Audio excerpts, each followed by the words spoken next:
So we're going to be going through dollar bills today. We're going to be going through some customer rolled pennies I picked up from the bank.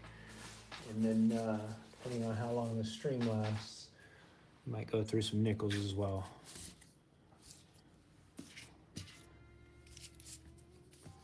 For the dollar bills and pretty much any other bills, we're looking for low mintage under 1,000. We're looking for star notes and then any kind of errors we see along the way.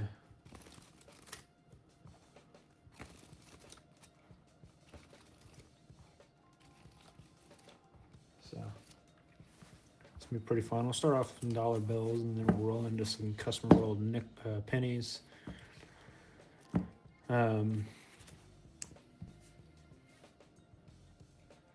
With the pennies, I've seen some copper enders. Didn't see any wheat enders, so we'll see what we find. I don't know if somebody looked through these before and then returned them to the bank, but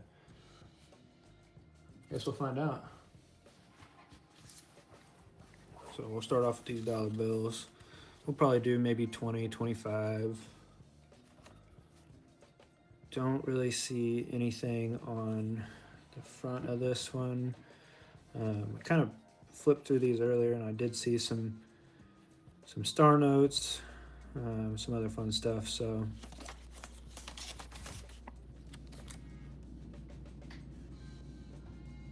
and then the bills, you might look for some double denominations. You might look for some misprints, off prints, miscuts, and all of that other stuff. So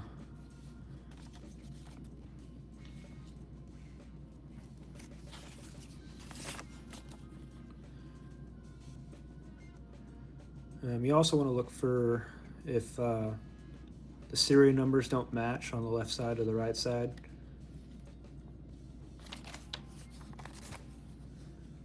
And then ink messes. So if the ink's messed up in some spots, if a filled in star versus an open star. So it's pretty fun. I enjoy it.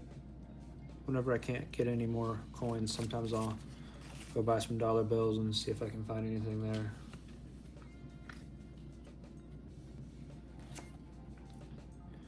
A lot of these are quite dirty, so kind of affects the value. Big creases,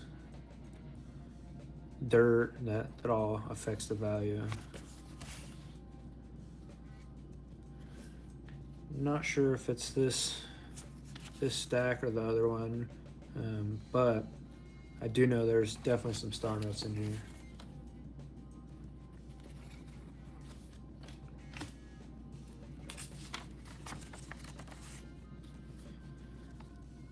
Serial numbers that are actually kind of worth some money is pretty much anything that's low, which low is considered below 1,000, and then there's quite a few different varieties, like all ones, repeaters, specific dates. So if you have like a 0505 1975, that's considered like a birth date. I don't see anything on that one.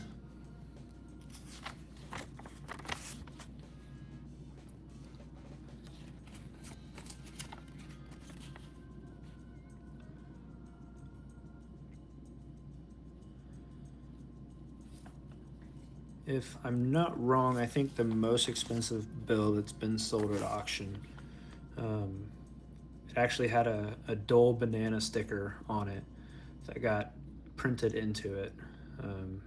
Not sure if an employee put that on there or what happened, but that's one of the highest auction bill currently.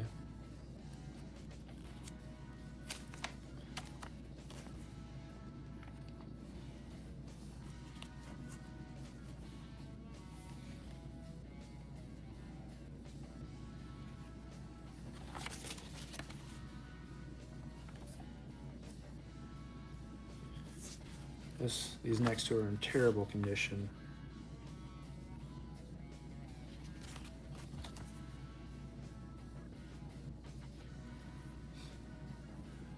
One of the here, I'll show you this. One of the bills that actually kind of got me into it is I got 4 zeros. Not technically considered a low serial number, but it's fairly low. You want to look for 5 zeros is what you're looking for.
It's anywhere. It's in the dining room, or on the little thing next to the.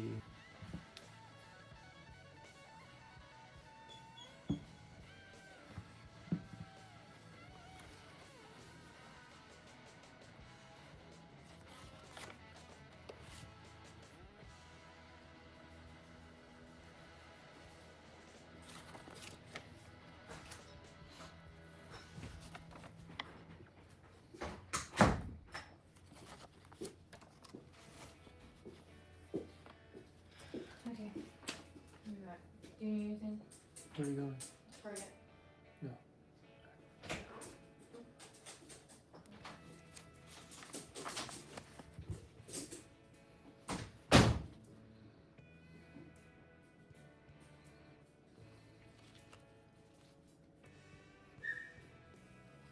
So it's kind of an example of an ink error. It's not worth anything, but if you see at the top of that first three, it's a little thicker than the others. You look back here, quite a bit thinner than that one. Just an easy example of what an error might be.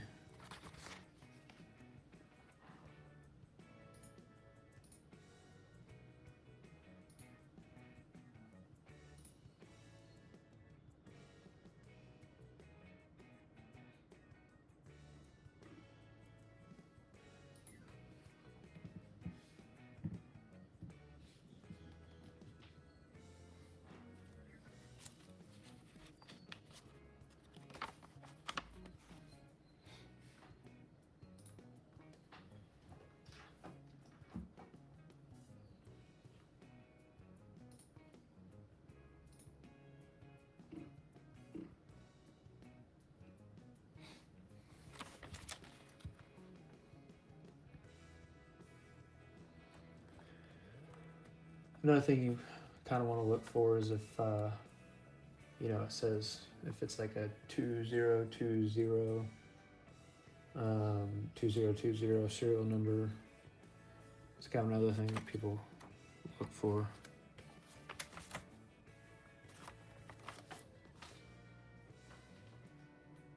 And then sometimes these seals right here, they can be like flip-flopped or different colors, and then sometimes the Serial numbers themselves can actually be, one could be like red or one could be green.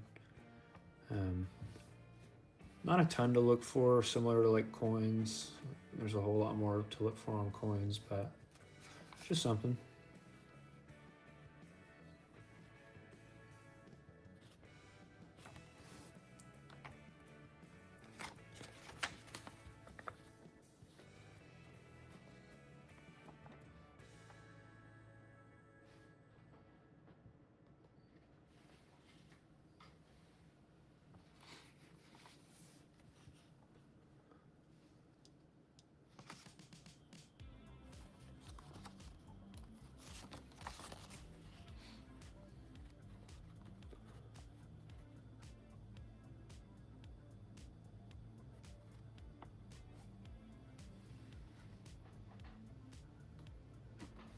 And then cut errors. This is a very minor, like off-center cut error, but they definitely get a whole lot worse than this. This is not worth anything.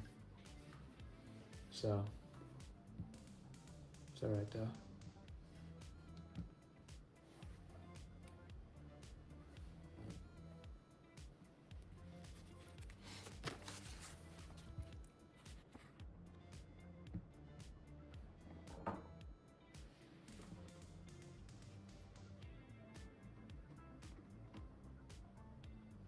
For some reason, I'm not hearing any audio.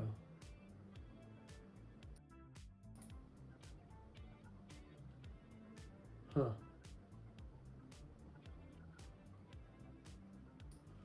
Wonder why.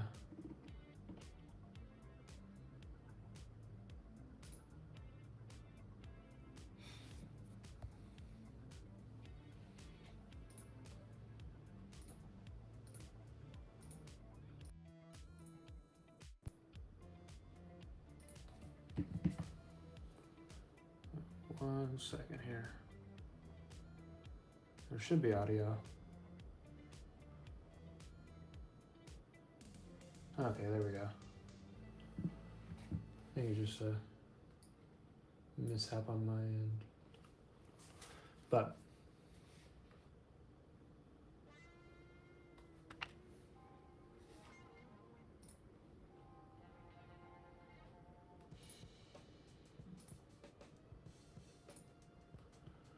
all right.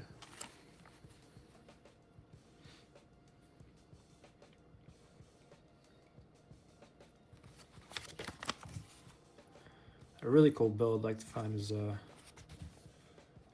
0704 1776. That'd be a pretty cool one to find.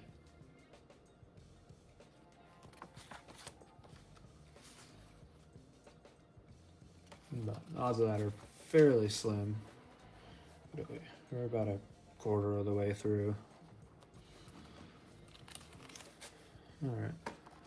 We're gonna take a break from bills for a minute, and we'll do some penny rolls.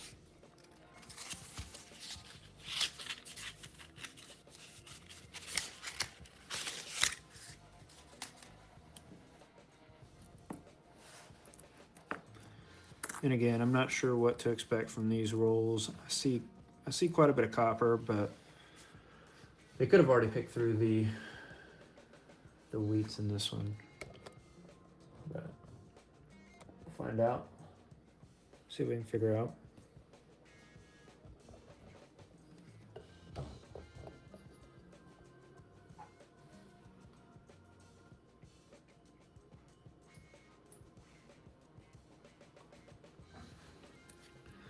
And starting off not too bad. 1967 wheat.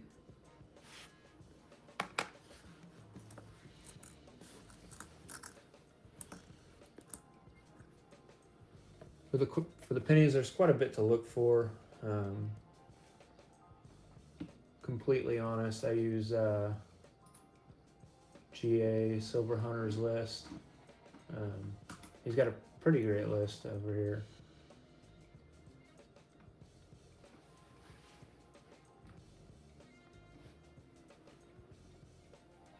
You know, you have anything pre-82. Some of the 82s are copper. Um, there's some 80, 83, 84 DDR, 90S missing mint mark, 92 P and D. You look for the close AM, 98, 99, and 2000 Philadelphia. You'll look for the wide AM. And then you have some 60s and 70s that are small dates, large dates. We'll see if I can find anything. And then any 1983 that weighs right around 3.1 grams can actually be worth quite a bit of money.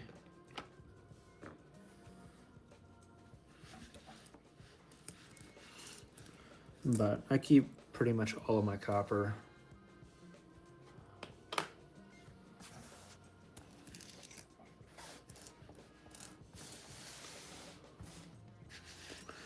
And then wheat pennies are going to be anything 58 and before. And then if you find a 59, that's a wheat penny. It's actually worth quite a bit as well. It's a transition year, so you really don't expect a whole lot of finding them.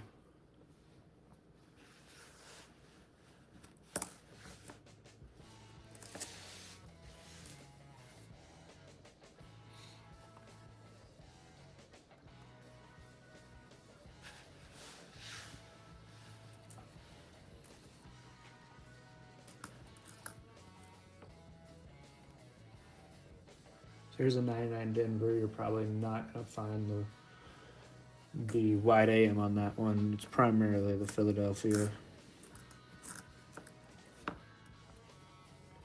In 1970, it's going to be copper. 70 Denver.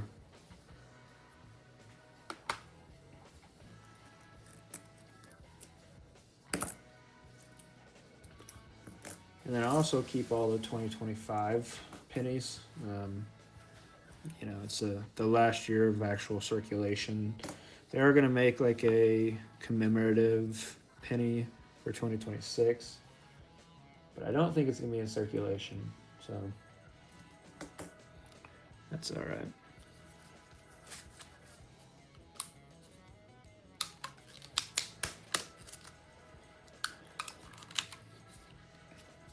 It's a good sign to actually see some coppers in here because wasn't really sure if they'd completely pick through these or what it was going to be, but there's definitely copper in here, so that's always a good sign.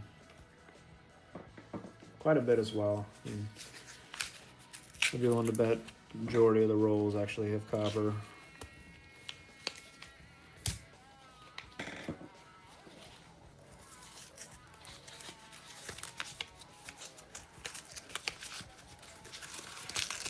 Man, I hate trying to unwrap customer wrapped rolls that put tape on there. It makes it 10 times harder to even get it open. And these New Law branded coin wrappers, it's not. It's somebody that's already gone through it, so.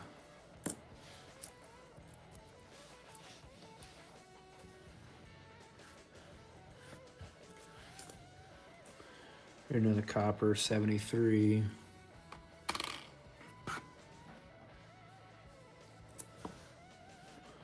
$74.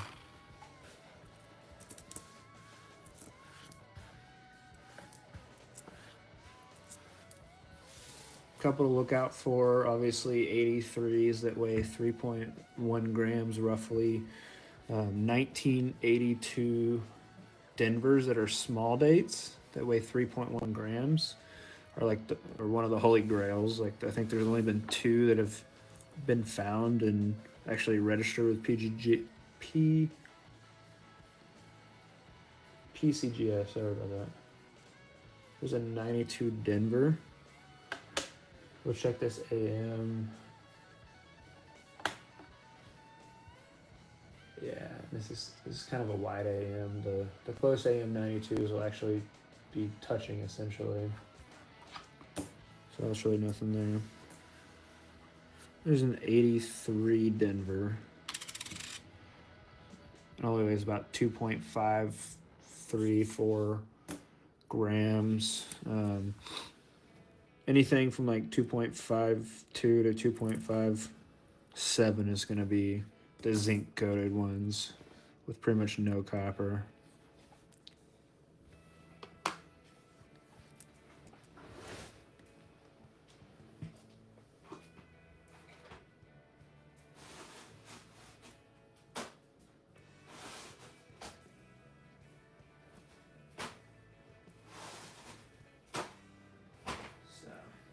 Just something I look for.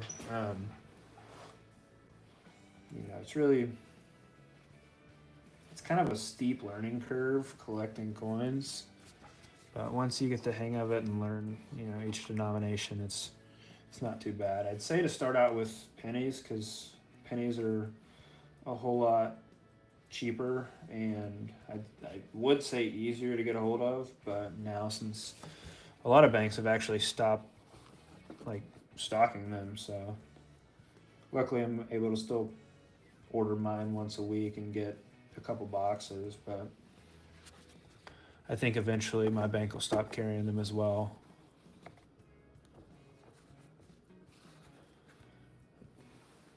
Some of the bigger banks have definitely stopped carrying them, so.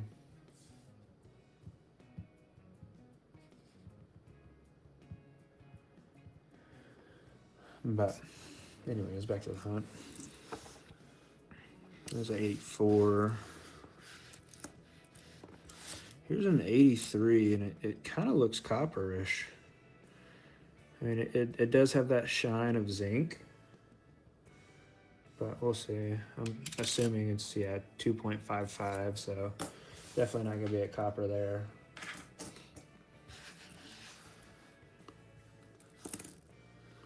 It's an 88. Here's a 71, probably the oldest one of the oldest I've seen so far out of this customer wrap roll.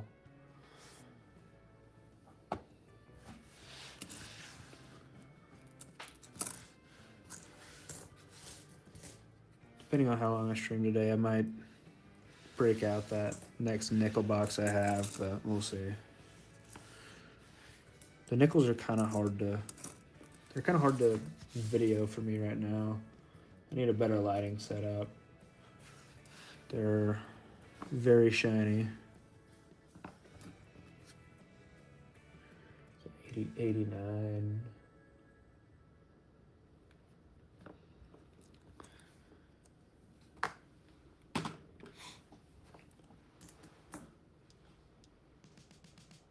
I like to separate my coins or my pennies by the 80s, 70s, 60s, and I usually line the 50s up in front of me, so I can see what all years I've got for the wheat coins.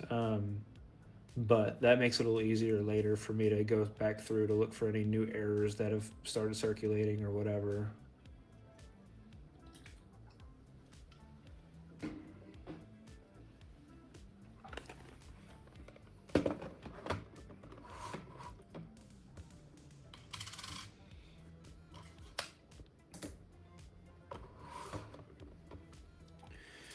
All right, we'll do probably about 5 of these, and then we'll go back to dollars for a little bit.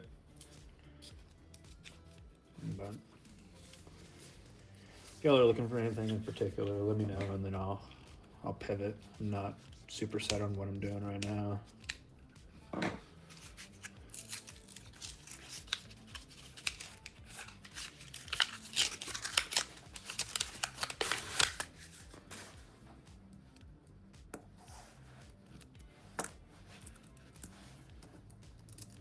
This one actually looks fairly promising. Quite a few copper in here.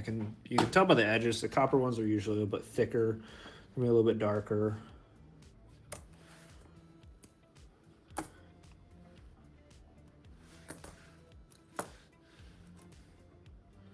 That's not a bad one. It's in 64, a little bit older.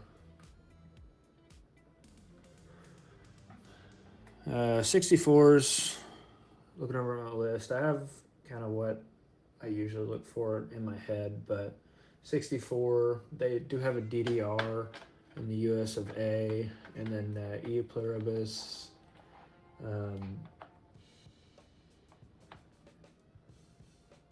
Don't see any DDRs here. Let me find this actually. I have a really good example of a DDO to show you. So this is actually a Canadian memorial, and it's quite obvious. Let me get a little closer here.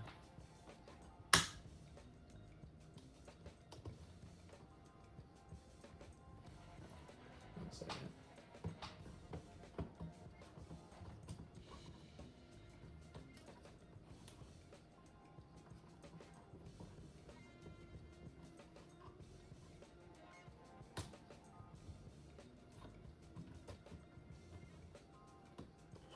Get this all set in. Here we go. So this is actually a pretty good example of a DDO.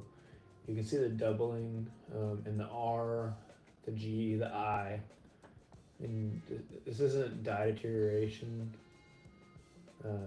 because it's not along every edge, it's just along the outsides, and you can see where it's actually repunched. So that's kind of what we're looking for.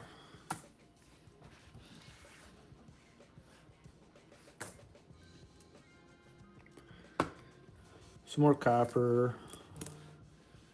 There's another 72. I'm not going to look at all the ones that I find because majority of them aren't going to have it, and majority of the ones you see aren't going to be worth really anything. There's a 73. There's an 83. Again, it's a zinc plated 2.51 grams.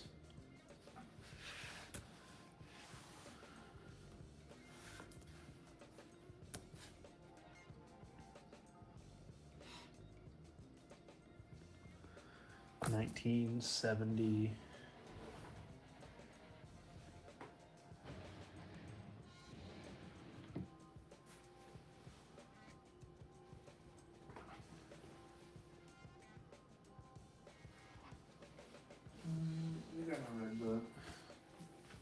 Another one you kind of want to hang on to if they're in pretty good condition.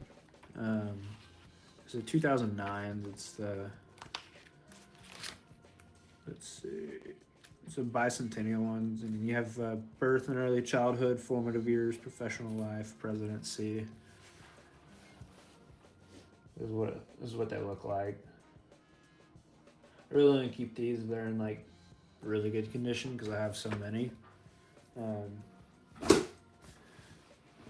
But 2009s you keep for pennies, and then nickels as well. 2009 ended up being a low minute year, so there's not a ton. If you find any in really good condition, I usually keep them. So.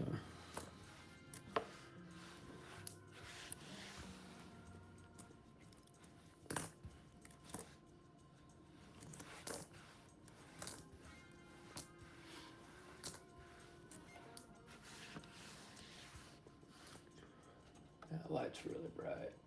There we go.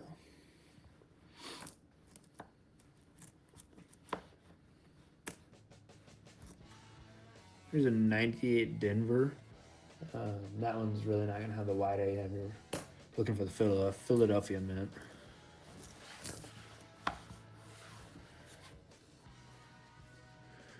Here's a 1970 San Francisco. I'm a pretty big fan of the San Francisco mint, primarily just because you don't find a ton of them. And when I do, it's usually a pretty nice coin. And generally, the San Francisco mint produces less than the Denver and Philadelphia on most of the years anyways.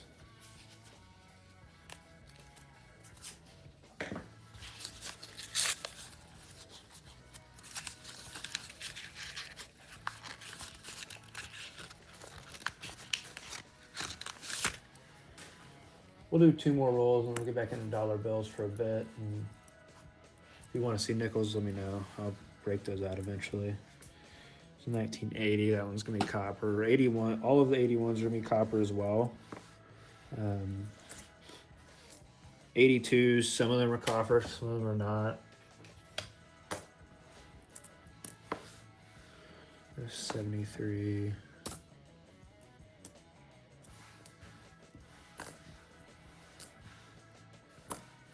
Two 70s.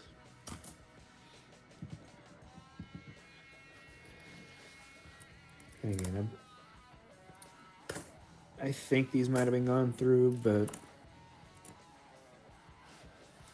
I'm still getting a ton of copper out of these, so it's a pretty good hunt. Cannot complain.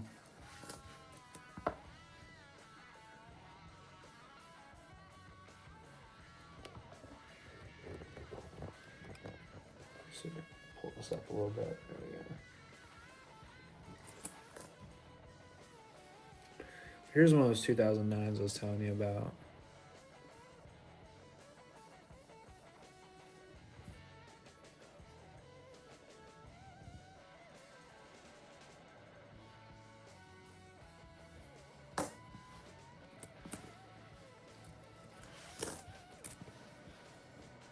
'79.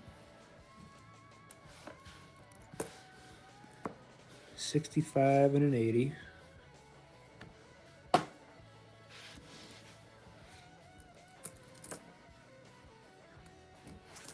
Here's an 82. This is actually a large date.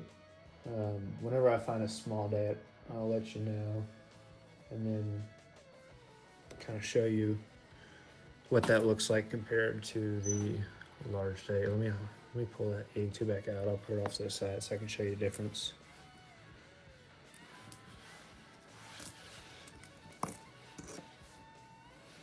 Let's see.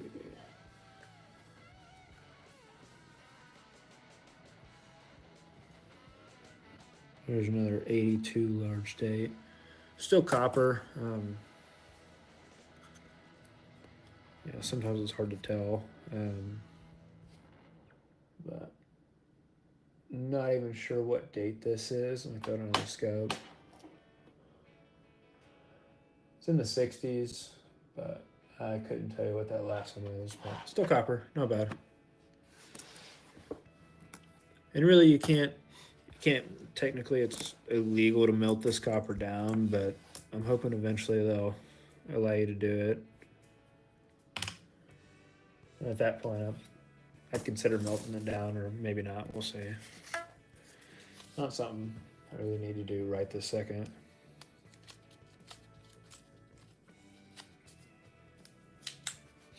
Especially since the penny's kind of going away, it's possible they'll allow you to do it eventually. So this one has quite a bit of copper in it. I'm not like super confident that we'll see some wheats, but this is actually fairly nice 1963. I mean, it has a weird shine to it. This could have been a proof at one point, but I'm not sure. You can't tell in this condition.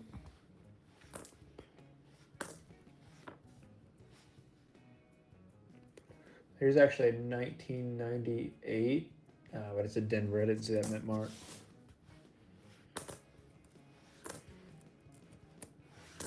There's definitely a copper.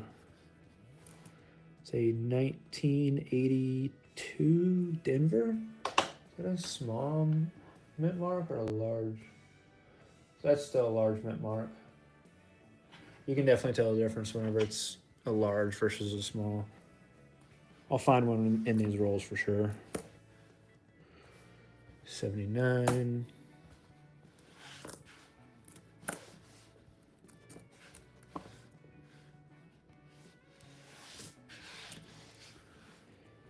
I don't find a ton of proof pennies. It's just not really something you see. There's a 68 Denver. Sometimes you can find a an error on the mint mark.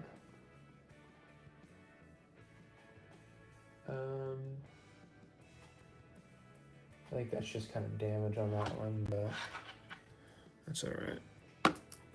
There's a 1960 Denver.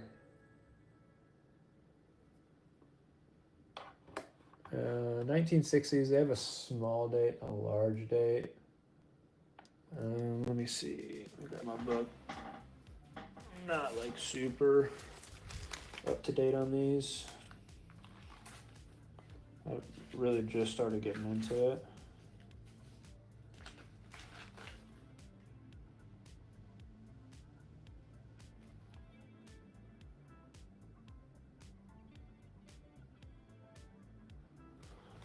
So it looks like this is going to be a large date for sure.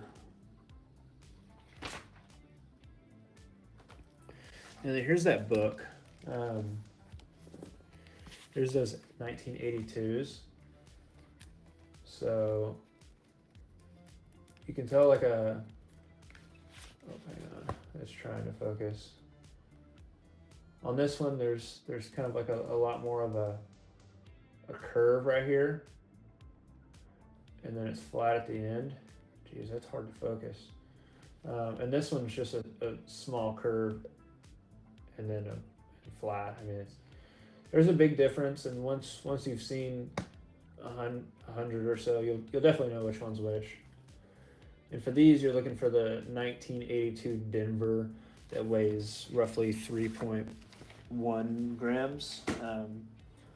That's going to be the one that's essentially the Holy Grail, hard to find, nearly impossible.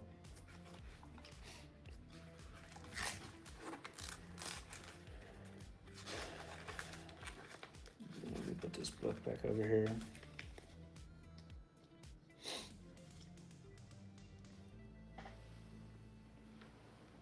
All right, let's get back to these.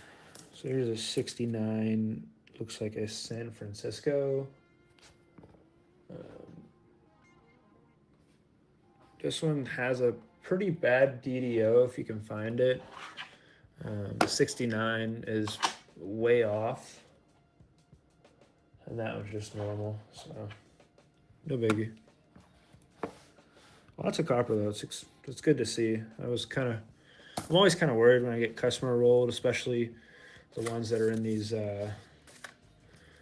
Moolah branded ones, because you have to buy those from Amazon or online. The banks usually don't carry those to give to you whenever you're asking them for that.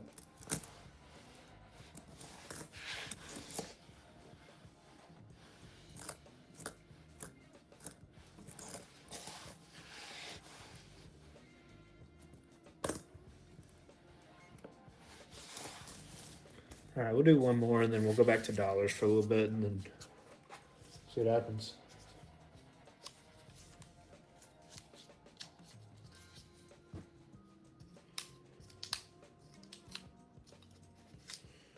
So some of these are harder to open, especially the ones that have the pre-rolled ends.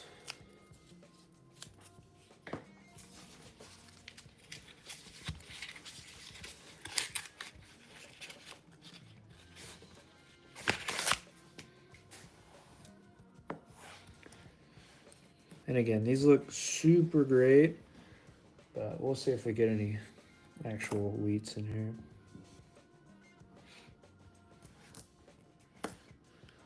$19.80.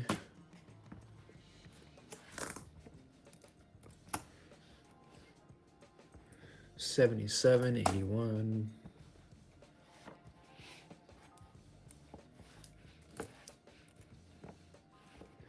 $81.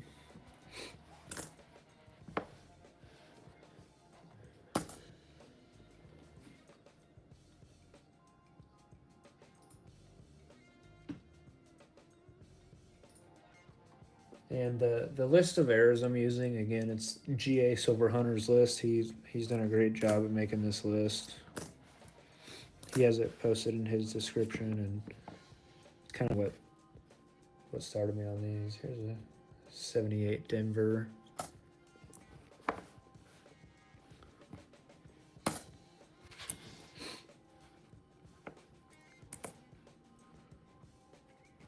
67, 75. All right, so here's a small date 82. Let me grab the large date. Let me show you the difference in it. So that's what a small 2 looks like. And then that's a small date. Let's see if I can get both in there. Might be able to. I don't think I can here. Let me raise this up.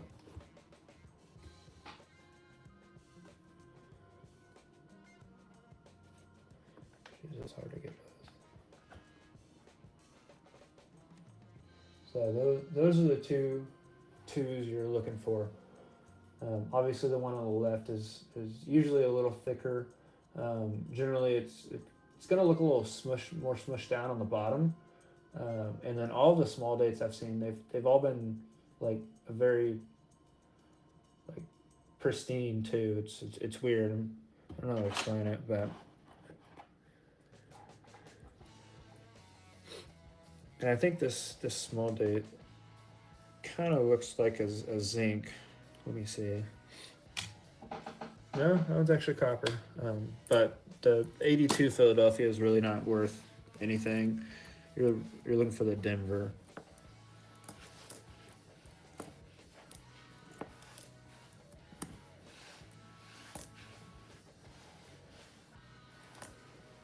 Look at the 68.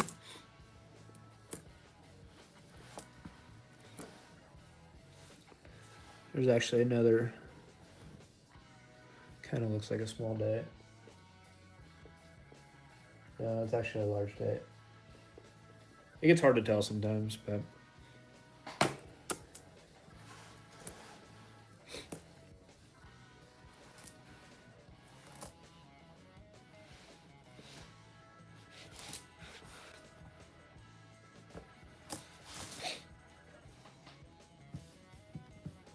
all right. Let's go back to dollar bills, see if we can find anything. Let's have some fun.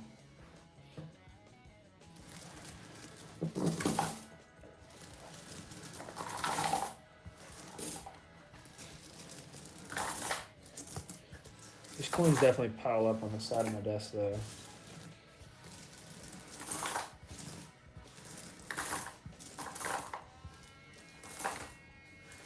Sorry for the noise.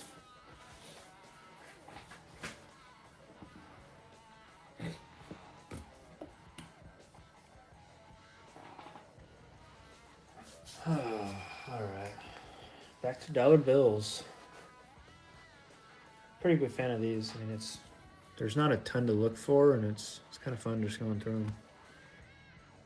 Really nice little stack here.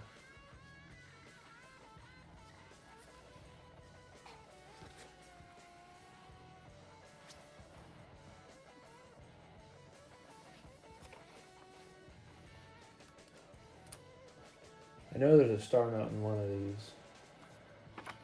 I picked up $200 worth of dollar bills at the bank today. Couldn't get any more coins. They didn't have any, so that's when I pivot. A lot of these are in terrible condition though. If you get one that's in terrible condition, I mean, has creases or whatever, if you throw it in a book, and, you know, put something heavy on that book, it sometimes helps out, but you never know.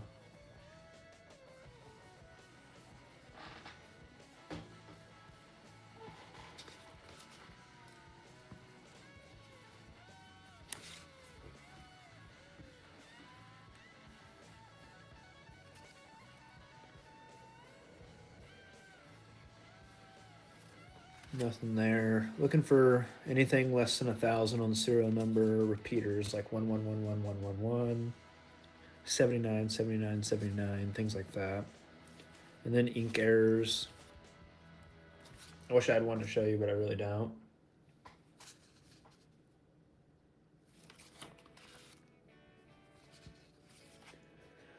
Star notes, and then like misprints, offcuts.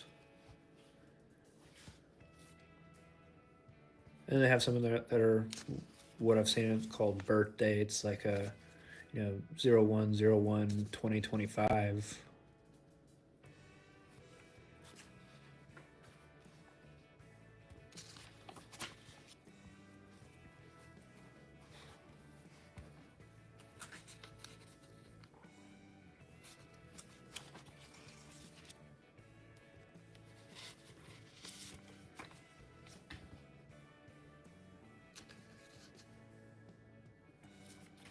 Then you want to check the serials, see if any are mismatched, like from the left and right side. They're not the same serial number.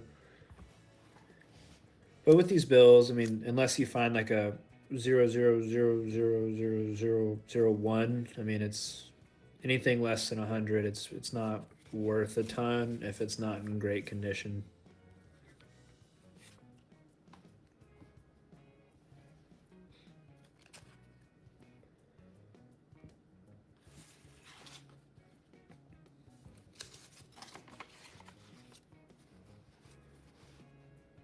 It's like this one right here. It's pretty good condition. You really don't see any big creases in it. It's not perfectly flat, but it's not terrible.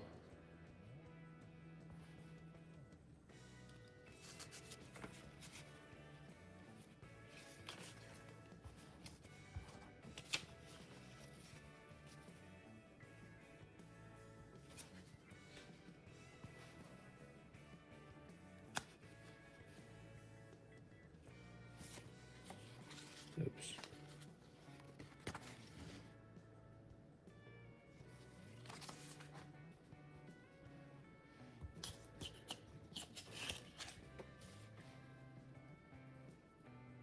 I like ones. They can be worth fairly good value.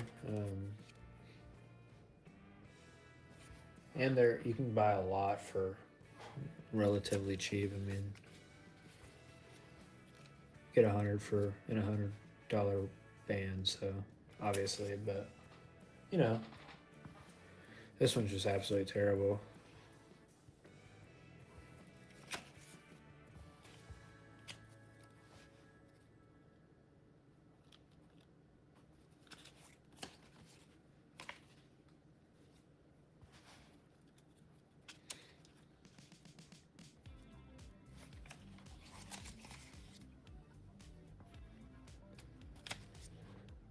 I'll do a couple more. I'll go back into penny rolls, see what we can find. Maybe I'll find some wheats today, maybe not. If we don't find anything in the next like 15, 20 rolls, I'll pivot over to nickels. Because that's actually a bankrolled box I have.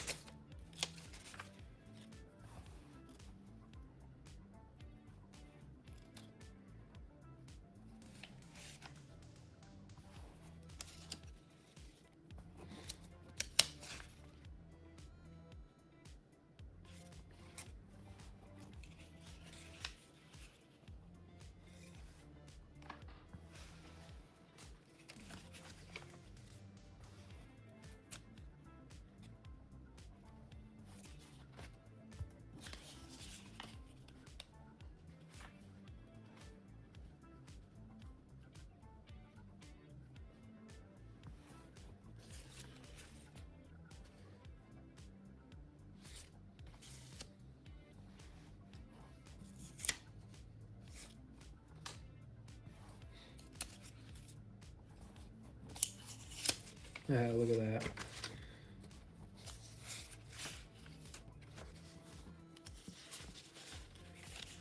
Actually have one that's right after the other. Pretty cool to see sometimes. Not worth a ton, but not really worth anything.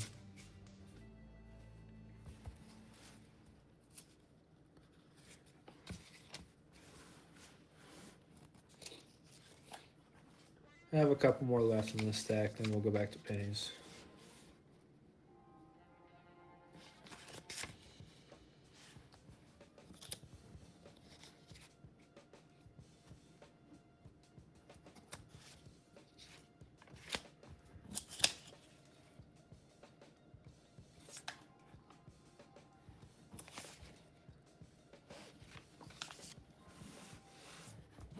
we're gonna go back over to Pennies.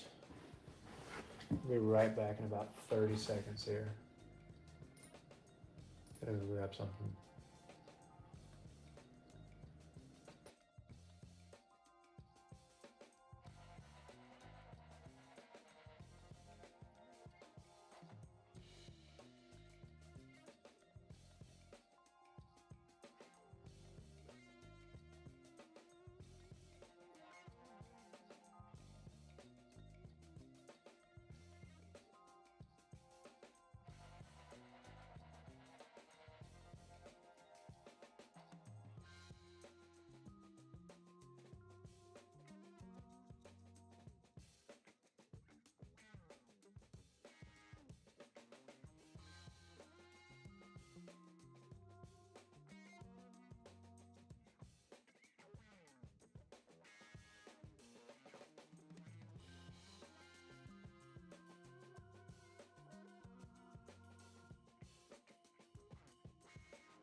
All right.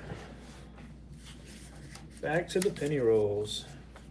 These are honestly some of my favorites. I mean, you can find so much in these. These and half dollars are definitely my favorites. Nickels are cool too. You can find some silver. Same with quarters, dimes. Dimes are by far the hardest to find silver in. Dimes and quarters. But I like pennies. You get a lot of bang for your buck, and if you find the right one, you can make quite a bit of money. I'm not necessarily in it for the money, but the more money I make in the early beginning of this channel, the more stuff I can get, like more boxes per stream, things like that.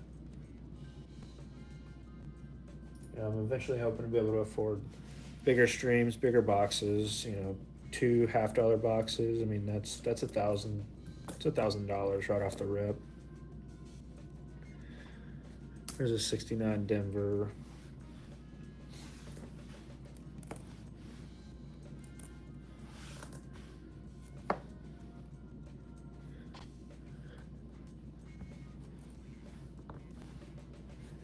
There's an 82 Denver, but it's actually it's a large date. I can just tell, and it looks like it's good copper. Pretty sure most of these are 3.08, definitely copper. Anything over like 3 ounces is generally going to be copper. You know, the more worn one is, the less it'll weigh. So that's a 64, not bad.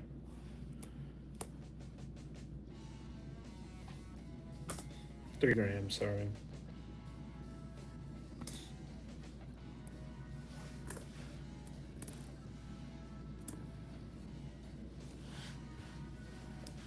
Oh, nice. All right. This gives me a little hope. It's a 1945. That one's going to be a wheat. I was a little worried there for a while because, you know, these are customer wrap rolls and you never know if they actually went through it or not, but it's good to see. I mean, it's not bad at all.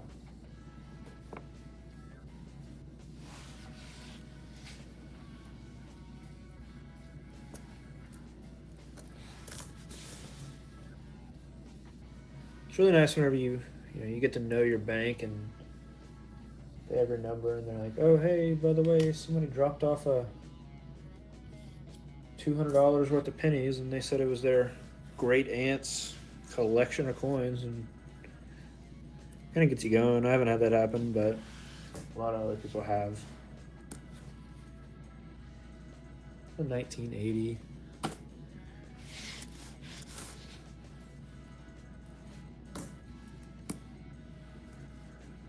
A lot of copper in here, though. It's always good to see. Hey, look at that. Just Made 9 cents. That's a dime.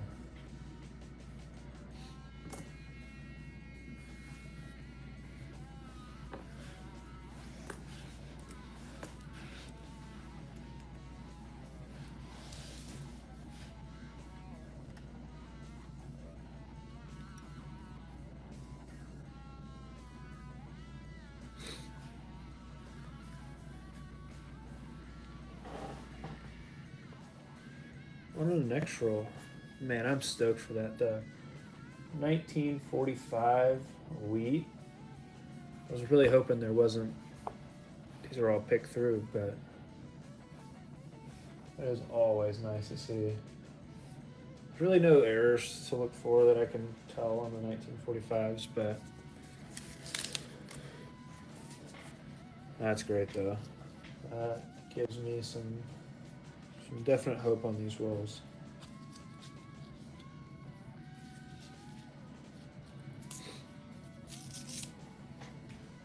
These are hard to see. I need to work on my lighting for these streams, man. It's tough in my current setup. I have one of those like desk mounted lights, and it's just two big LEDs that shine directly on the front. Need to upgrade, just not there yet. It was 76.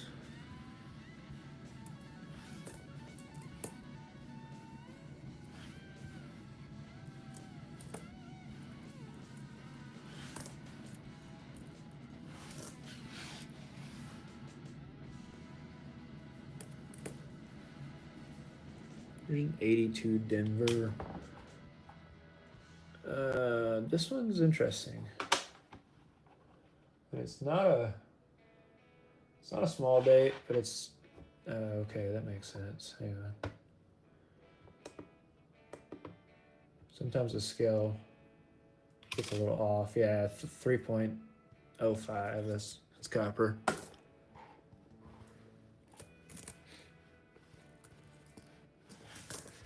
There we go. Found our first 2025. Again, I hold on to all these. I mean, they may be worth something eventually, but it's the last year that they have circulating pennies, so.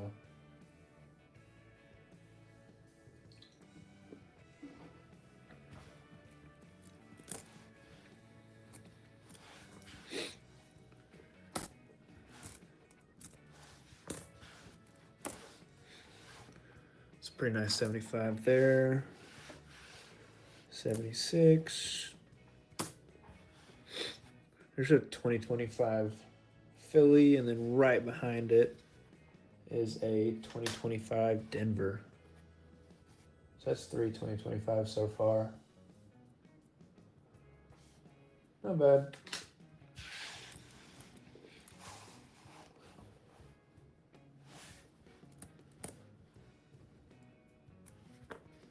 This is a pretty clean 77. It's definitely a red brown, not a full brown.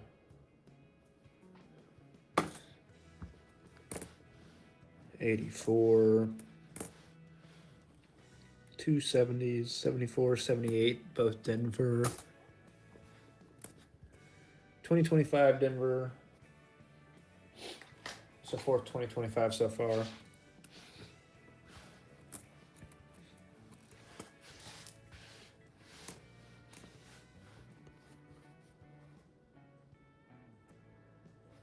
And the 5s and the 3s on the pennies look too similar.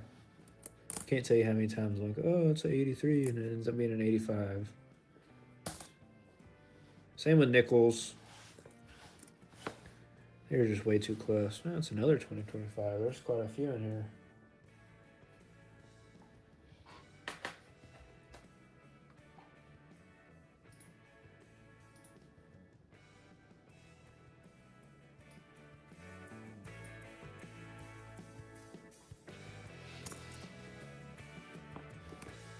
'71 Denver. Here's another 83. I'd bet a lot of money that it's, yeah. That's zinc. Got 3 more in this first little bundle I had, and then after that we'll break out some more.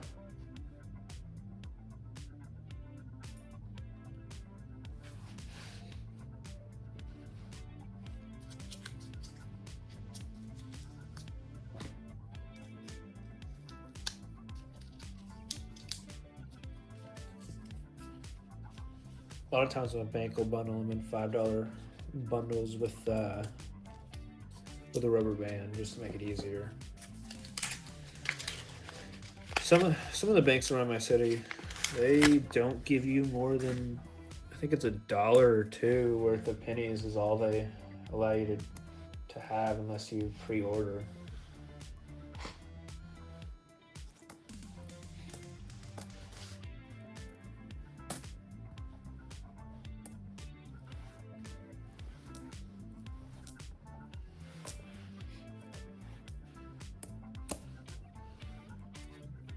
Another 82. A large date. Definitely copper. Keep it. Oh, that's a clean 76. Nice and shiny. Not too bad.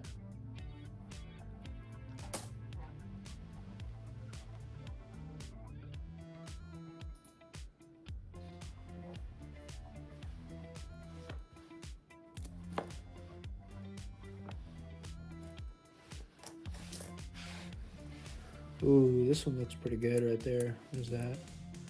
Just a 71. It looked kind of weedy, but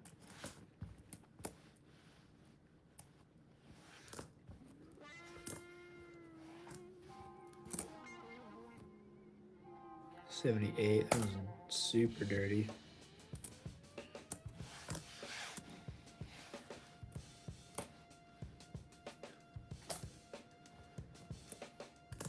I definitely find more 70s than anything. Here's a 98.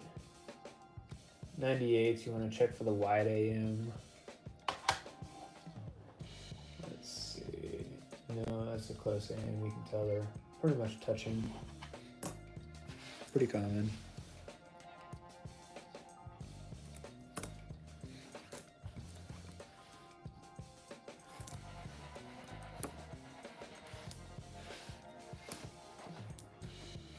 $19.72. That's pretty much what every copper you're going to see looks like. And then let me find a newer penny here. You can definitely tell the difference in what a copper versus a zinc one looks like. Coppers are usually going to be a little bit thicker, even though they're quite a bit older. So you can kind of edge hunt for copper for penny rolls, but you can't really tell like silver if there's definitely a hit or not. I mean, I find a ton of coppers in every roll, but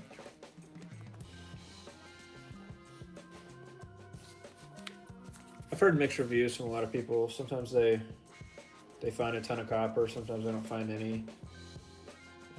I think I've had one box that it was absolutely no copper. Like, I found maybe 7 copper pennies in the entire roll. No weeds. It was a terrible box, but that's not typical of what I usually find.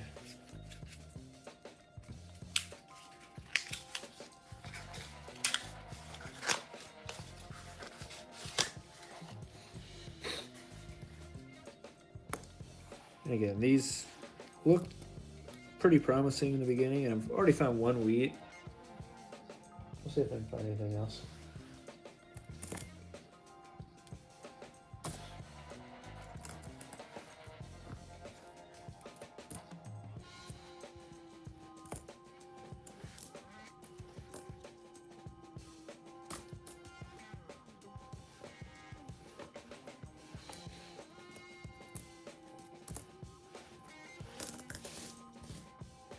If you have any questions or anything, just throw them in the chat. I'll see if I can answer them. If I can't, then I'll let you know. But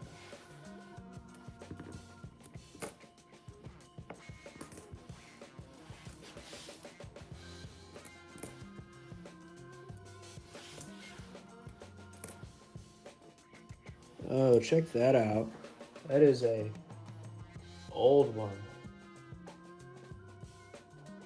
1939.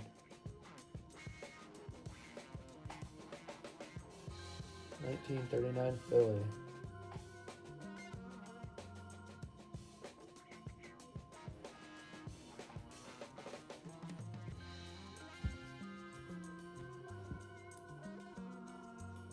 So these rolls definitely haven't been picked through. And that's two coppers right, or that's two wheats right there. 39 and a 45. Not bad at all. That's definitely better than nothing. Let me go back over here to this.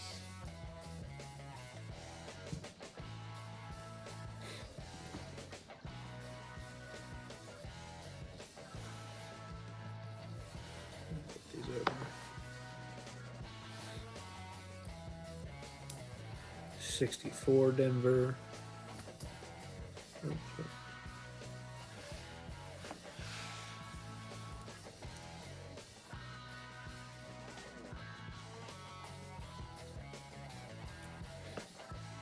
75. I recently went through a full penny box the other day, and I found so many red, like almost pristine red, and then some red brown copper pennies. It was incredible. I didn't find a ton of wheats, but like, I'm telling you, the 60s, 70s, 80s, they were all like immaculate condition.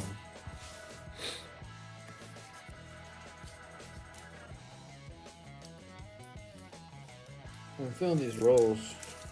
We might find something pretty good now. I was a little worried in the beginning.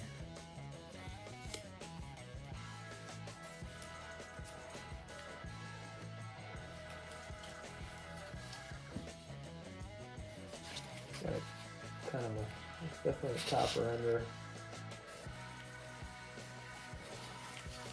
So, in case you just joined, we actually have two wheats, a 39, which is one of the oldest I've found. That's a 45 actually. We have the 39 right here. These are all customer wrapped rolls that I picked up from the bank. I was a little worried in the beginning. Didn't know if they'd have any wheats in here. But there was quite a few copper enders, so now that I found some wheats, I'm pretty excited about the rest of the $25 I picked up today. And we have probably $130 worth of $1 bills to go through, and then maybe some nickels if y'all want. Here's a 92 Philly. We'll check for the close AM on the back. This is in terrible condition, but yeah, it's gonna be a light AM for sure. It's an 82 large date.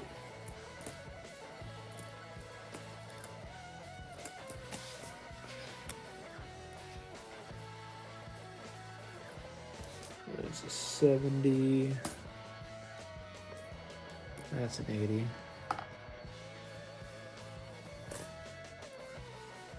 A lot of copper in these.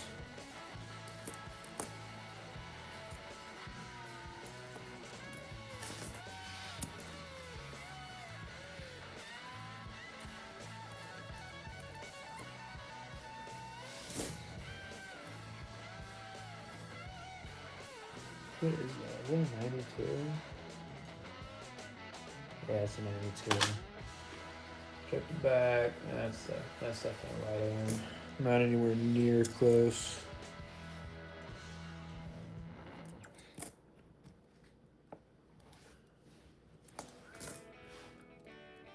There's a 71. Here's an 83. Hoping for a copper 83. It's like crazy rare. But definitely zinc there. We have two wheats so far, 39 and a 45.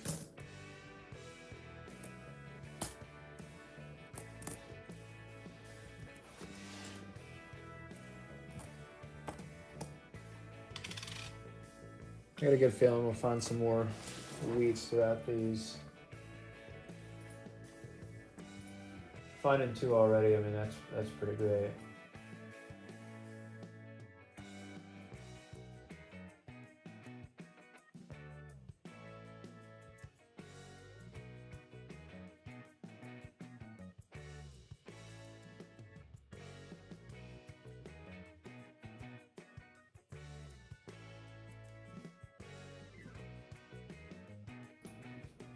All right, let's break open this next one. I'm gonna start laying 2 out at a time. Maybe go a little bit quicker. I just don't want to miss anything. I'm trying to miss out.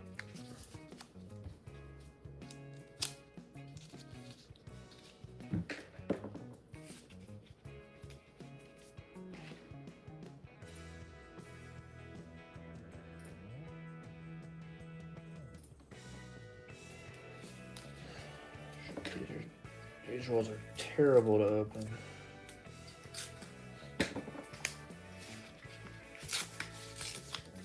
Especially with tape. That's alright though.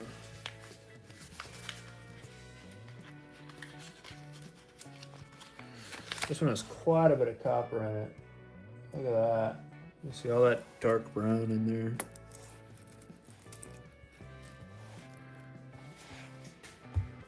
We'll do another.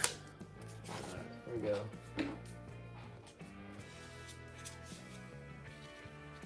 Man, I would be so excited. Like, holy grail for me, and for most collectors, that 1909 S VDV. It's a 1909 San Francisco mint mark with the designer's initials on the reverse bottom.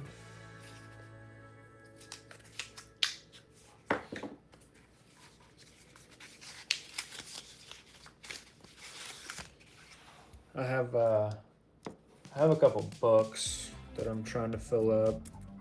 Obviously, that's in there, but odds of finding that are shoot, I don't even know. Not very big. There's 73.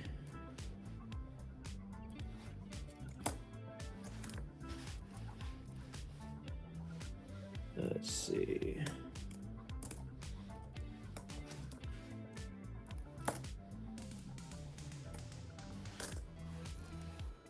There's 68. That's not bad.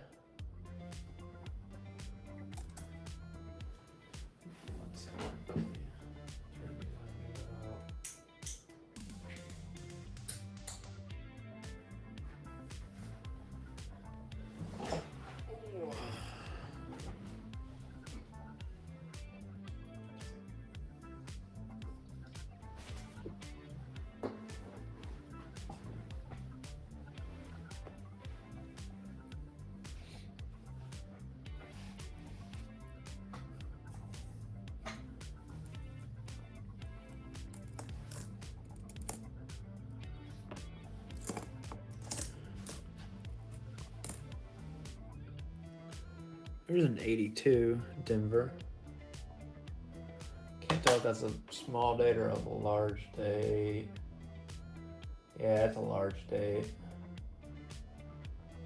It's alright though.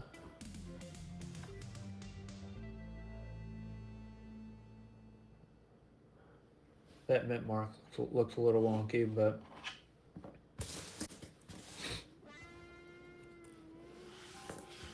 '69 Denver. I think the '69 Denver. There's actually something to look for here.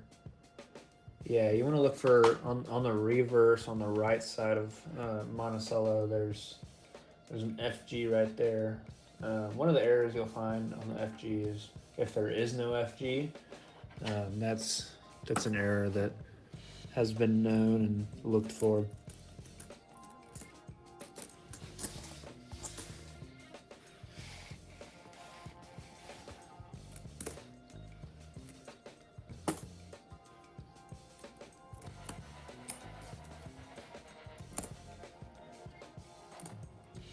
Definitely some dirty coins in this pile. Jeez.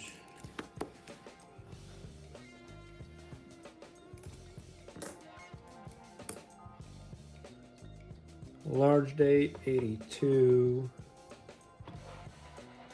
Let's see. 76. Oh, this looks like, nope, not a wheat. Kind of looks like it. That large date 82 Philly was a copper, so that's always good to see.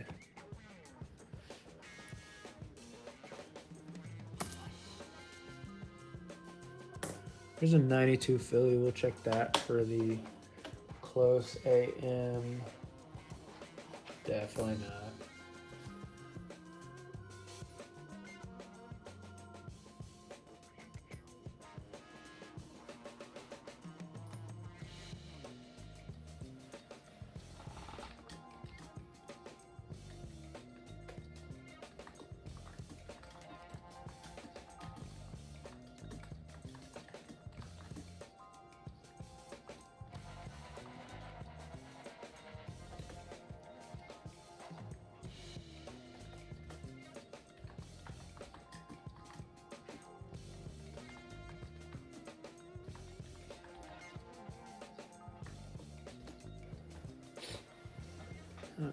There's another 82 large date.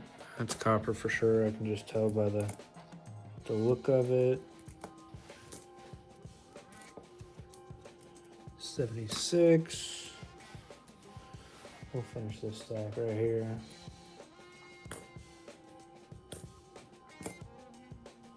$80, $81. Here's an 83. We'll check it to see what it weighs. Not expecting it to be copper, but never know.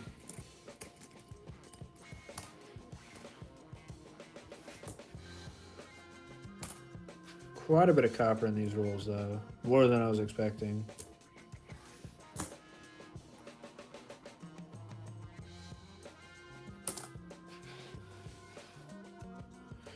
Ooh, this one back here at the end, that one actually looks fairly nice. Be willing to bet it's a 1960 or like a 72. It's what I find a lot whenever they're actually in pretty good condition.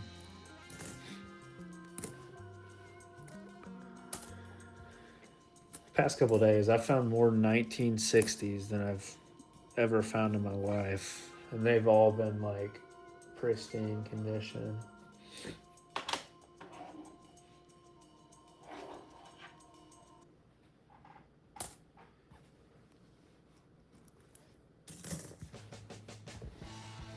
Oh, okay, I was wrong. It's a 1975.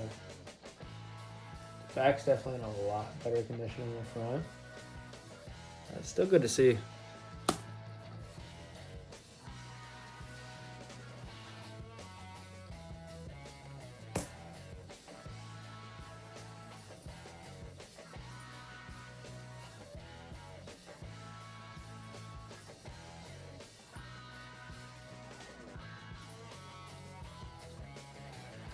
All right, on to the next bundle. See if we can find.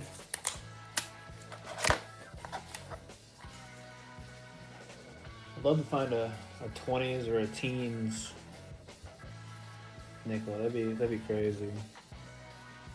Maybe an old Indian head. Something super old. That's what I'm looking for.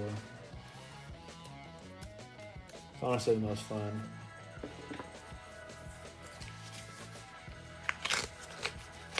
Not nickel pennies, whatever. Wow, quite a bit of copper in these.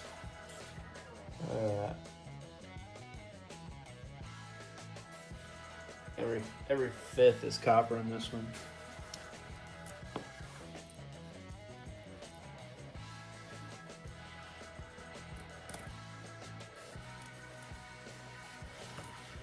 There's a 2000 Philly.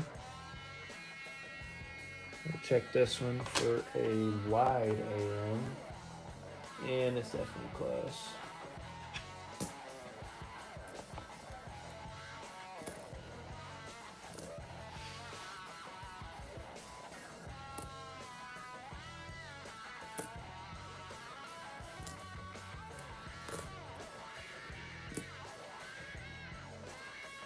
There's a large date, 82. Definitely copper. I don't want to say I can feel the difference between copper and zinc, but definitely kind of noticeable. It's hard to explain.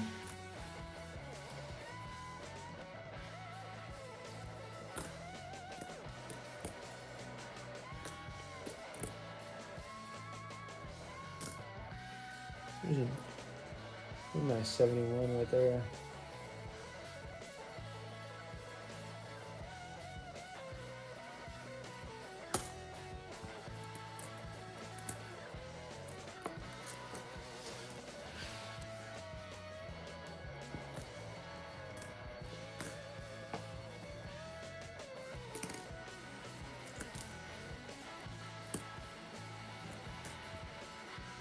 There's an 82 again. That's a large. Definitely a large date. Ooh, hang on. You can tell this one's a zinc, but that's another good example of a small date, 82 Denver. You can definitely tell the difference. Let's slow it on. Yeah, it's zinc. It's 2.52. But I'll leave this on the microscope until our next find, so you can get a good look at the small date 82s. A lot of people can't tell the difference, but it's pretty obvious whenever you know what you're looking for.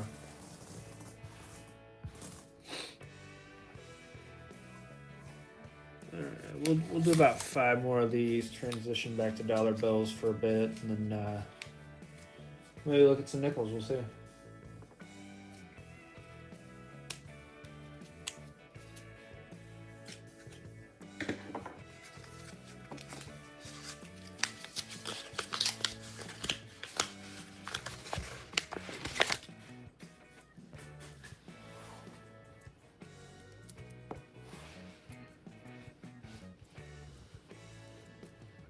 A little hard to see there. Oh, yeah.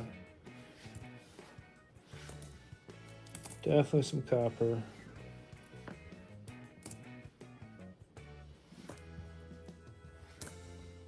$75 Denver.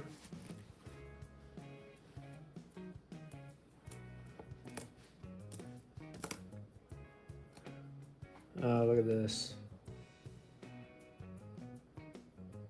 59 is actually the transition year that went from wheat to the regular reverse. And if you find a 59 that has the wheat cent on the reverse, it's actually kind of rare to find, so definitely hold on to that one. 78 Denver.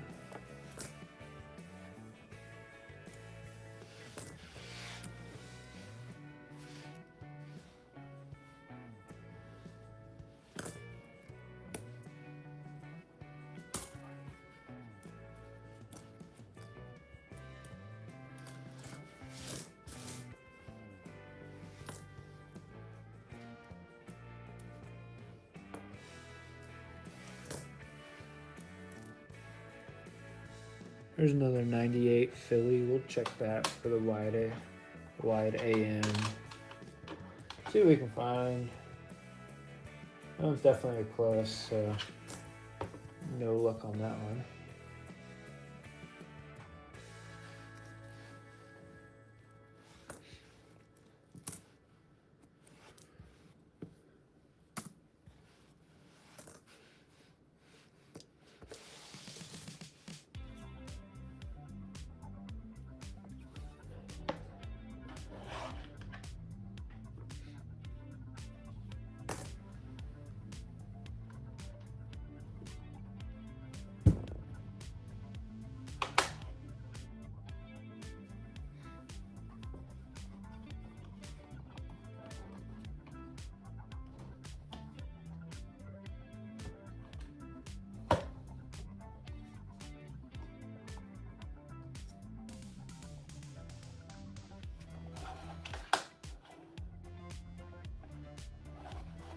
There's that 45 I found. Just some of these back up here.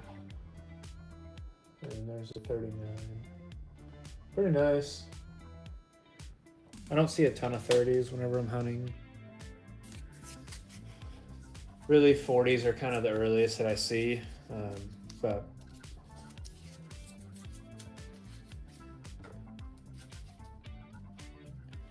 this hobby really is addicting. I mean, I do this literally every night now.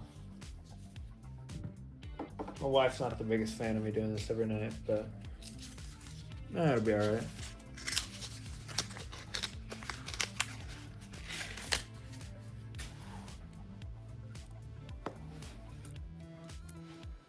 I don't stream every night.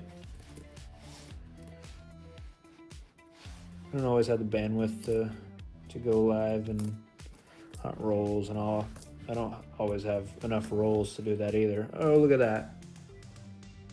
The 1957 Denver. That's going to be the third wheat.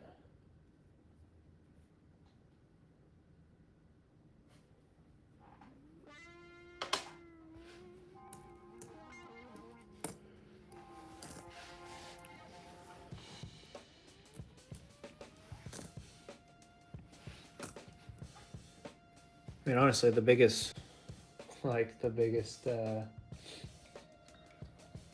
hold up is the funding. I mean, these, especially once you get into like quarters, half dollars, dollars, and rolls get expensive, or the boxes anyways. Like pennies are $25 a box, which is nice. The nickels are going to be $100.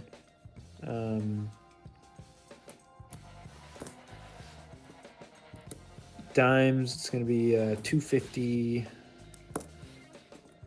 Quarters are $500, and then half dollars are $500 too.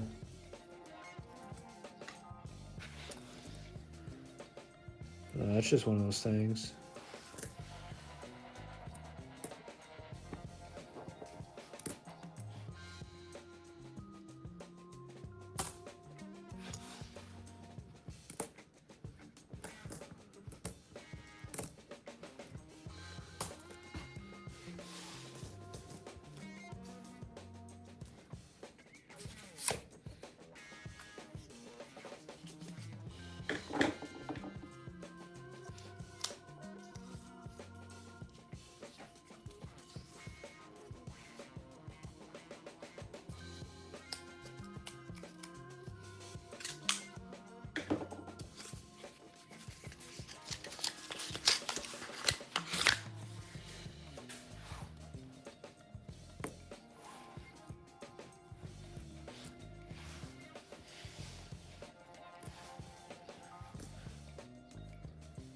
'76 Denver.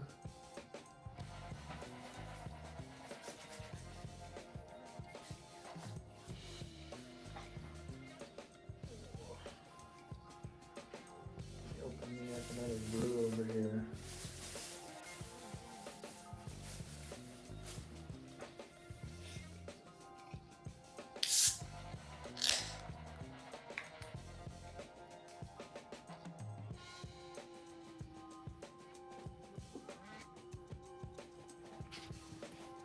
All right. It's an 81. There's a 99. We'll check the back, see if there's a wide AM.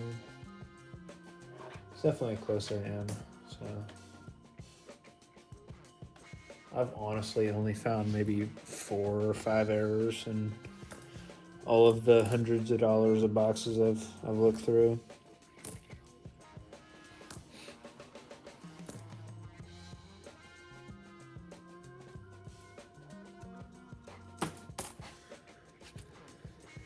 I think one of my favorite things to find is definitely proofs, though. I mean, they're just crazy good looking, and you don't find a ton. They're not supposed to be in rolls like this, technically, so it's always fun to find.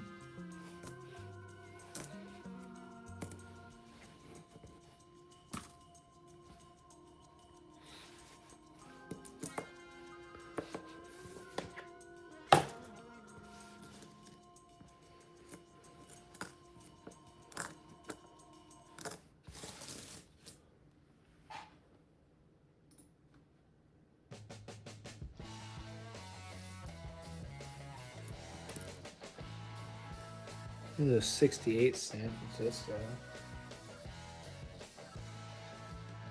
Check this one out under the microscope. So we're fine. Let me get a little lower here.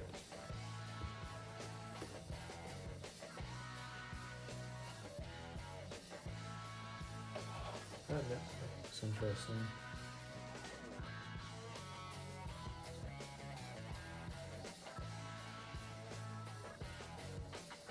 Nothing special. Focus back in here. I'll throw it in my copper pile. It's not bad. There it is right there.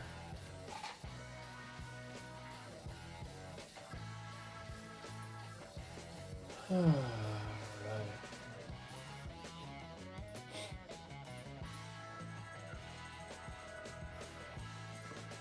$77. And I'm hoping to find some more weight pennies there.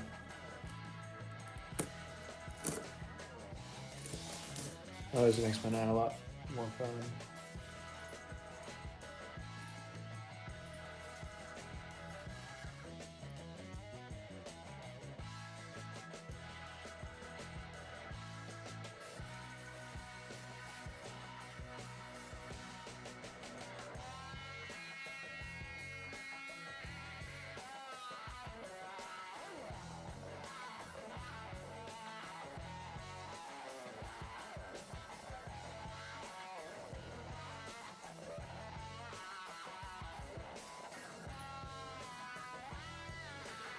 All right, on to the next roll. It was a little bit different of a roll. Doesn't have the fully crimped end like the other. I kind of peeked in a couple of these earlier, just at the enders. There's definitely some copper in here.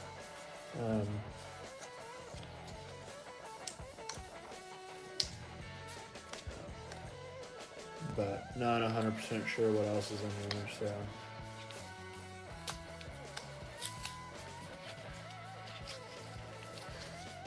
These are a little bit harder to open though. I complained about the other ones, but I like to keep them all intact before I roll them out. So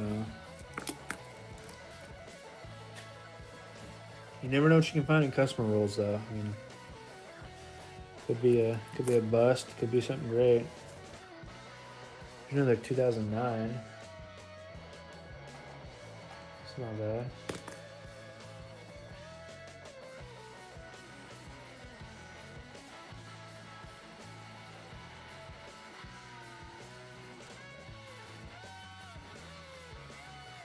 Let's see, 72 San Francisco. That's not bad. Not bad at all.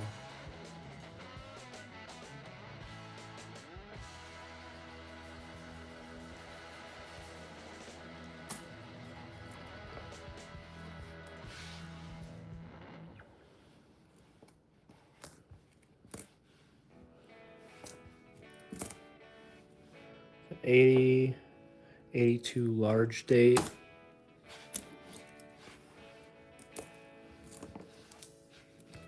There's some older looking ones right here. 75, 71.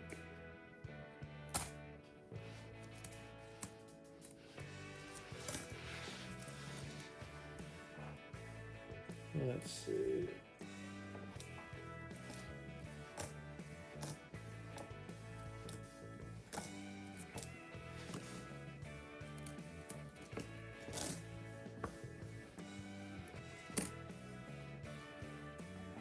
$80 to end off the roll.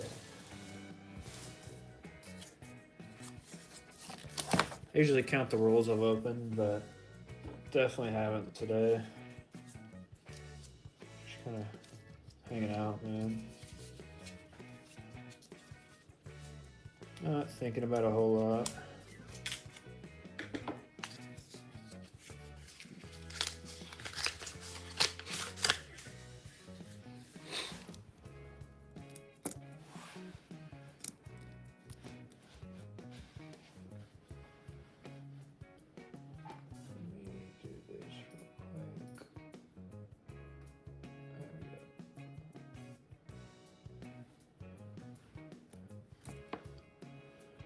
72. Wow, there's quite a bit of copper in this one.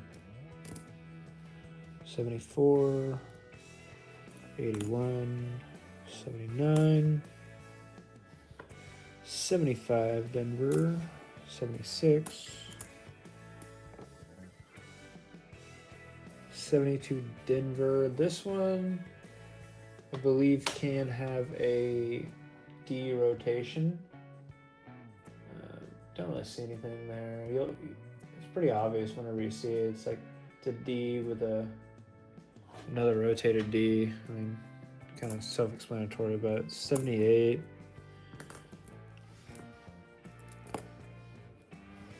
There's an 81 Denver.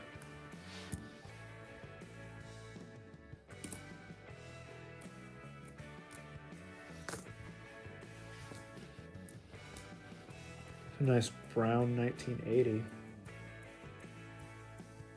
A ton of scratches on there, pretty clean.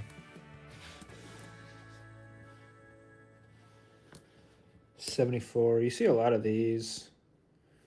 A lot of the nickels you'll see were actually in like machines that were painted red.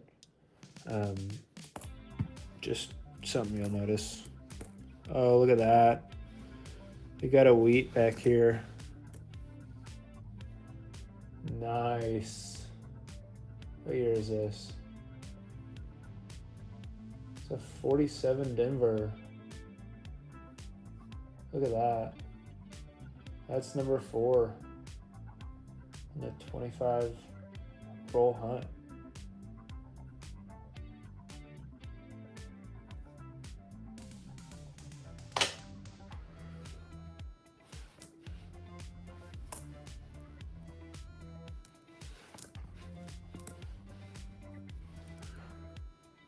That's another 83. We'll see what it weighs. 2.5, yeah, typical. Zinc coated. Another 70s. Here's a 66. Put all my copper away.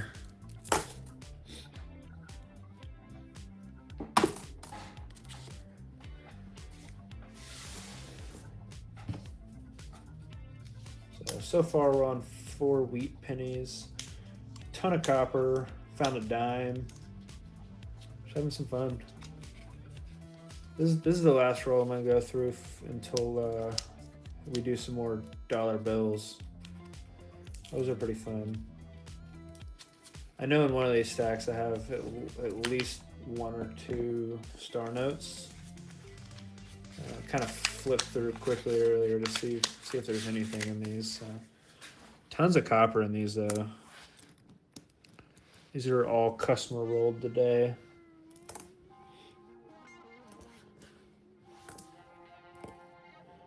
There's an 82 large date.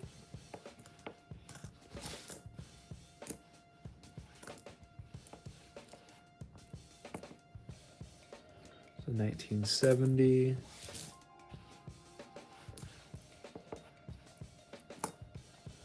a pretty nice 68 right there.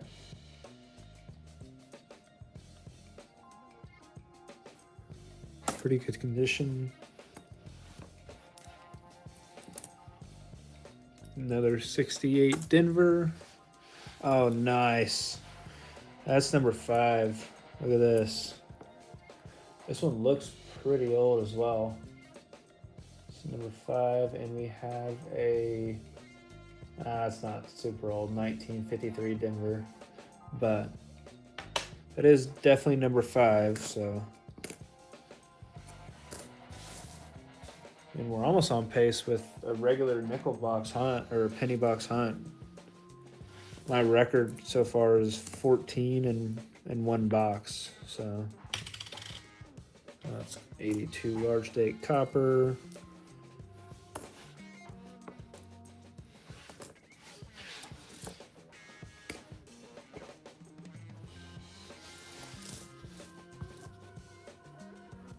Got 2 more, and then we're going to dollar bills.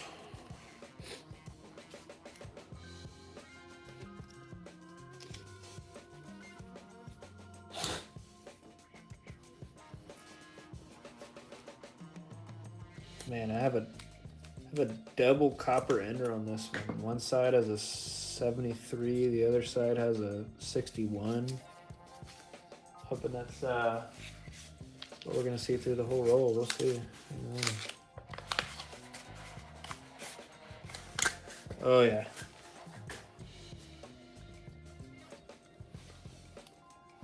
Look at that. It's at least a quarter of the roll. Maybe not that much, but I'd bet there's potentially a wheat in this one.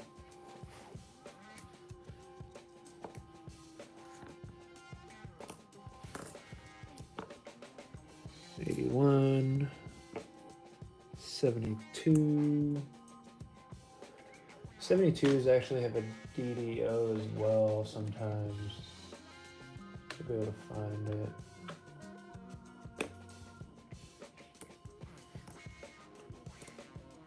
Oh, look at this.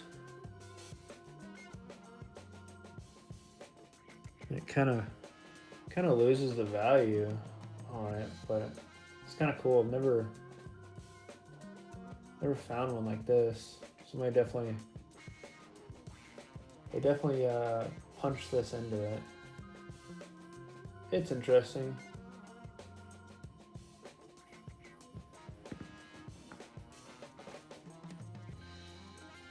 That's pretty cool. I'm gonna set that to the side. I mean, it's definitely, yeah, this one's 2.42 with a quarter of the penny missing, so it's definitely copper. Large date 82. It'd have been pretty unfortunate if that was a small date 82 as well. I mean, that would.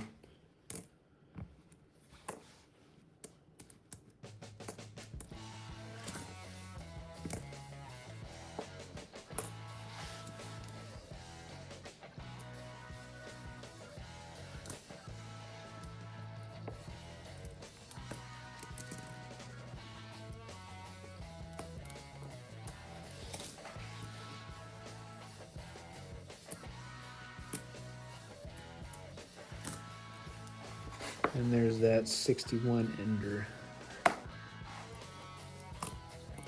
And that was like 10 coppers in one roll.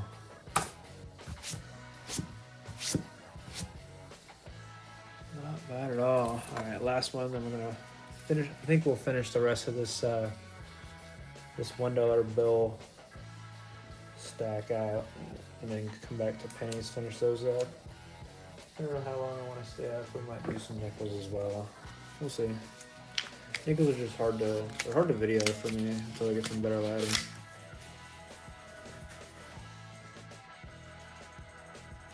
That's not bad. Look at that.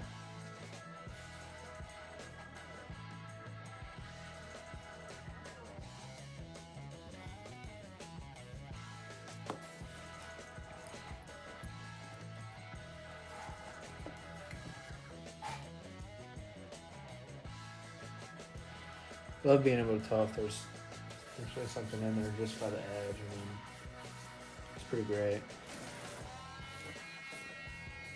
Gives you hope. Makes you want more. 68 Denver.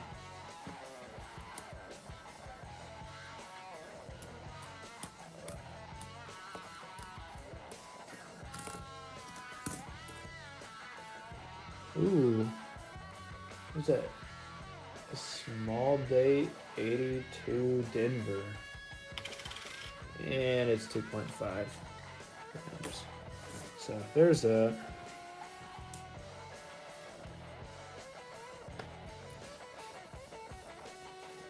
There's a 76,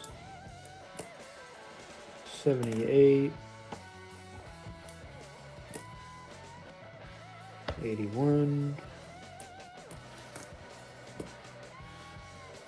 Pretty nice 77. 67, 75.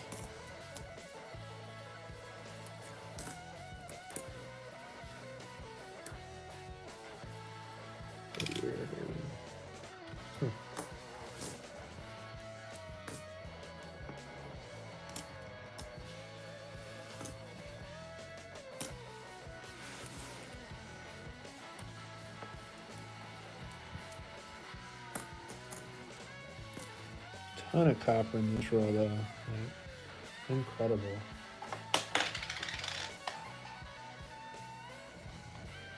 '73 Denver. Sometimes those will have a rotated D. Oh, this one's hard to pick up.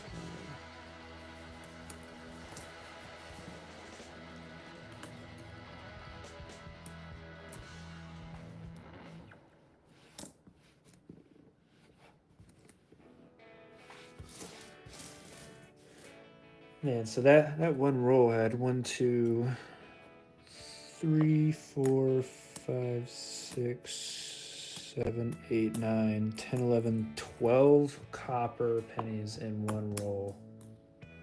That is not bad at all.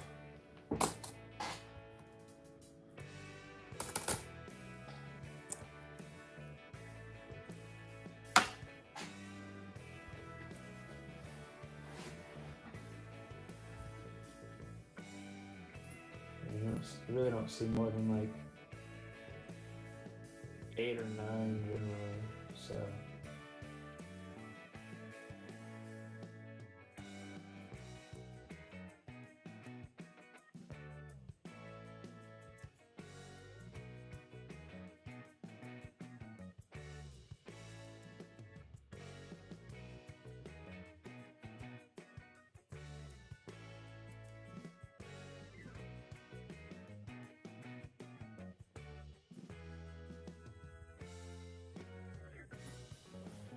all right, we're gonna move back to dollar bills for a little bit. Have some fun there. See what we can find. Probably have a little less than a half stack left, so probably a little less than $50 left on this, and then we still have a whole another strap of 100 of them, so it'll be fun.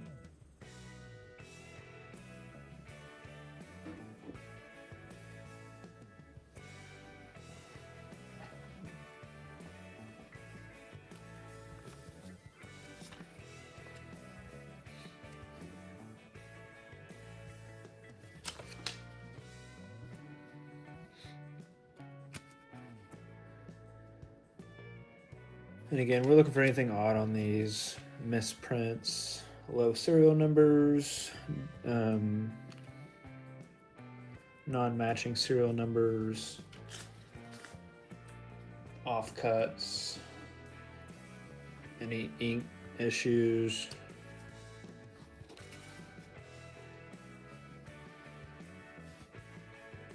Star notes, depending on what they are, what serial number it is, if there's any errors. Star notes could be worth pretty penny, but star notes are weird. Some people collect a lot of them, some people don't collect any of them, so you never know.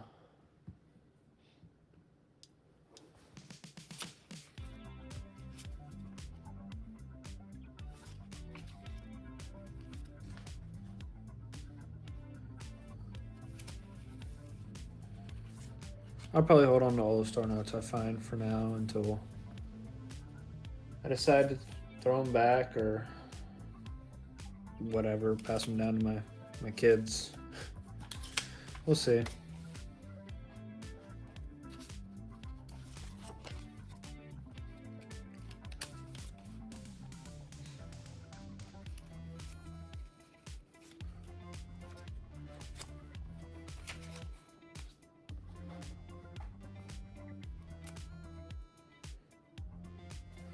So kind of an error you'll see is on that 7 right there. I mean, this is like one of the smallest errors you can find, but whenever it's not perfect, like this bottom one, I mean, you can definitely tell the difference between 2 7s. I wouldn't really call this an error, but just something you notice.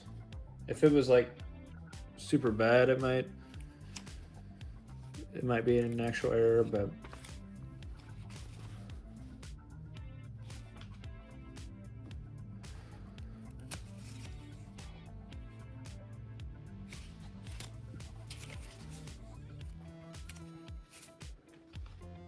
I've seen some dollar bills that like they don't have the black seal or the green and black seal are switched. Pretty cool. Not something I've found in the wild though.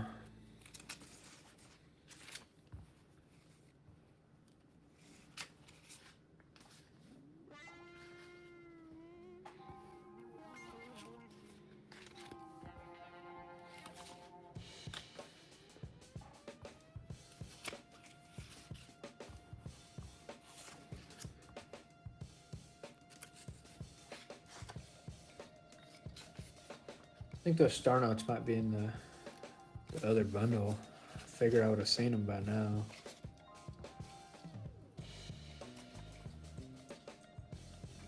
But dollar bills are great because I mean they're easy to count for the bank. They're light and you can swap them out for more dollars. I tend not to swap them out at the same bank I got them from, but to each their own.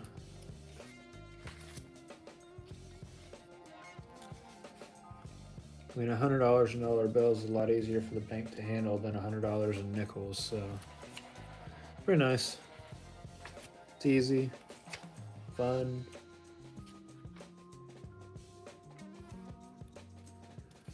Gives you something to do at the end of the day.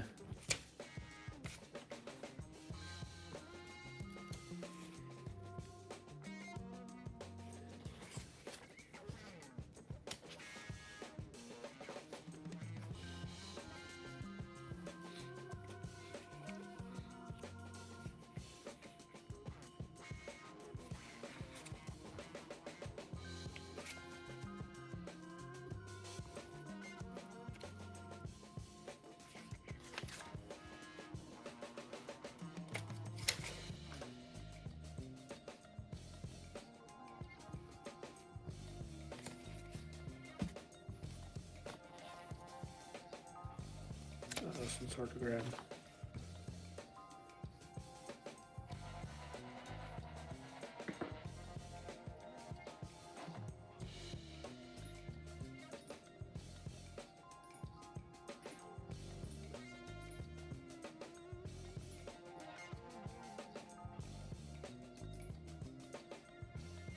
Huh.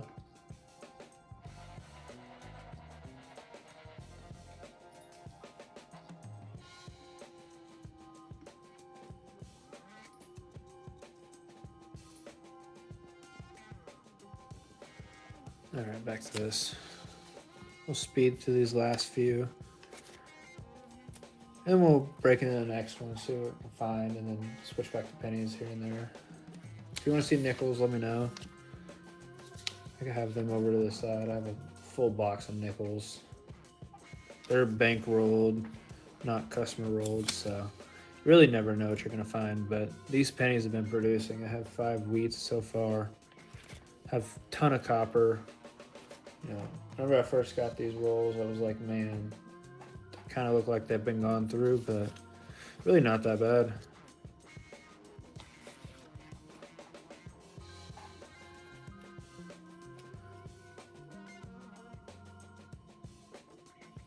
I really might only be maybe $10 in pennies through the $25 box I got.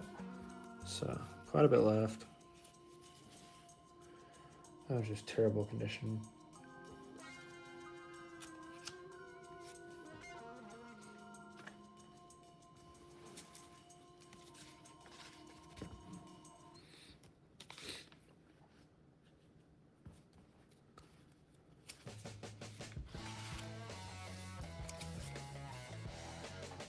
In the future, I hope to get some $50 boxes, some quarter boxes, you know, maybe do a 2 $50 box hunt on live stream, do some quarter boxes, silver, nickel or dime boxes. I don't speak Spanish. If you know what this says, let me know in the comments, because I'd be curious.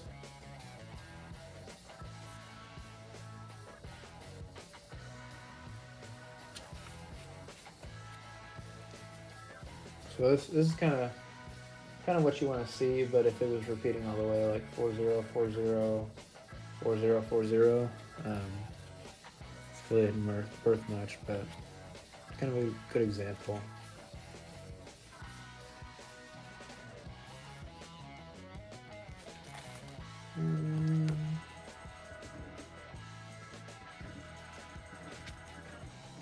I had a nice dollar bill I was using to show a low serial number front back in my stack. That's not good.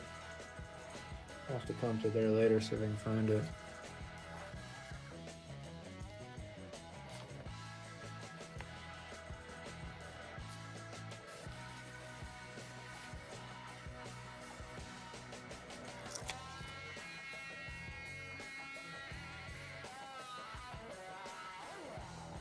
It's a pretty interesting line right here.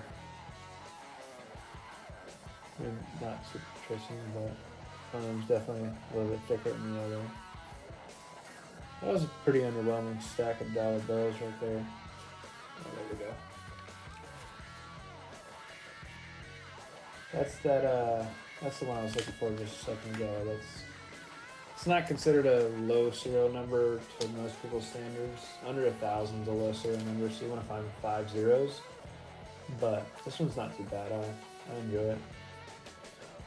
I definitely set it to the side to keep it. But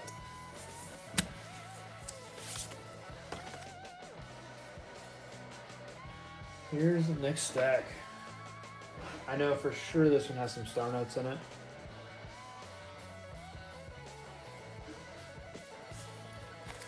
I flipped it earlier just quickly to see if I can find anything, and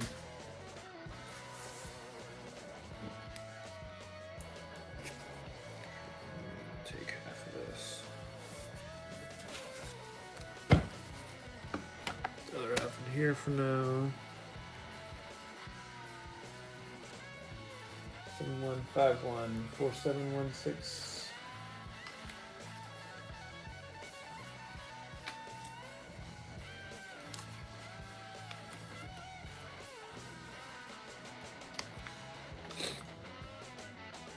There's a ton of fives. 1, 2, 3, 4, 4 fives. Not bad. Terrible condition though. Lots of creases. Just looks terrible.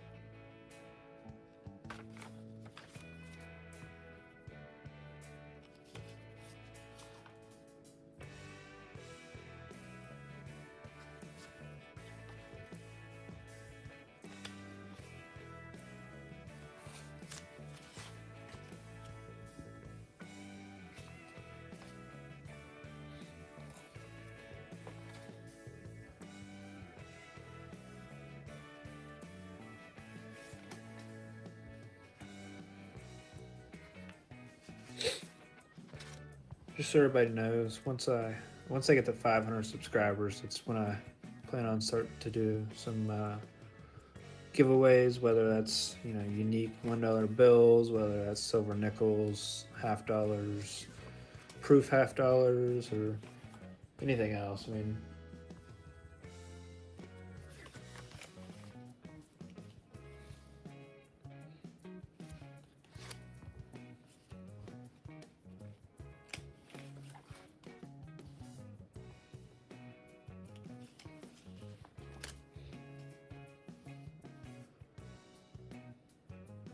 just trying to build a fan base now and then grow from there.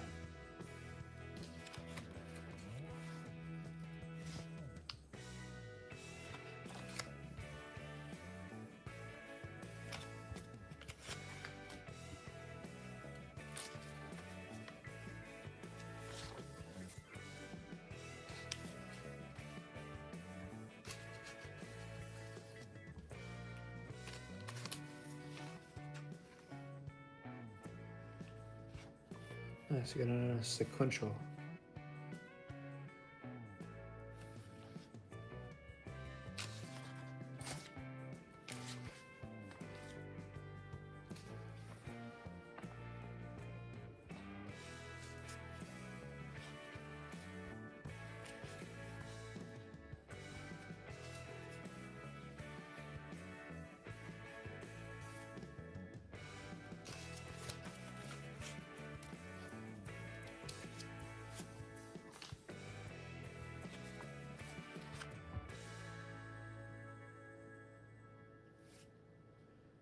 Alright, we'll do 2 more and then we're gonna go.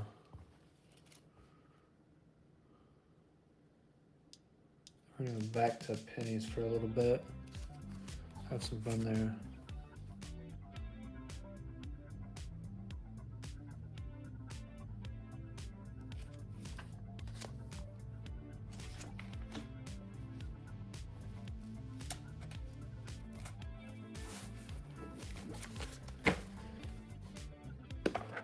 Alright. Back to the pennies.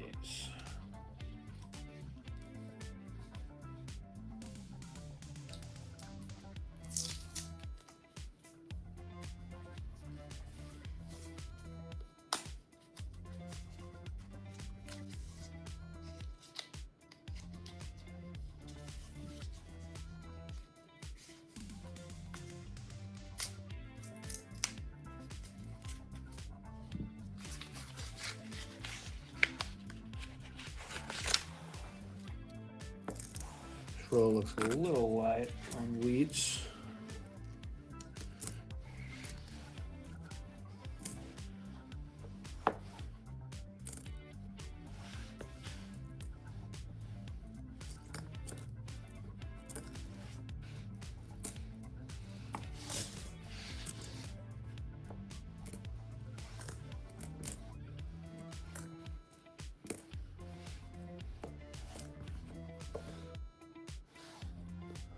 It's an 82 large date.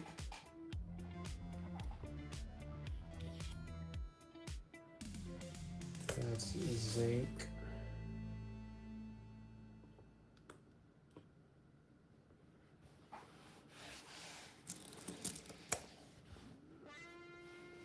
Throw this back up into there.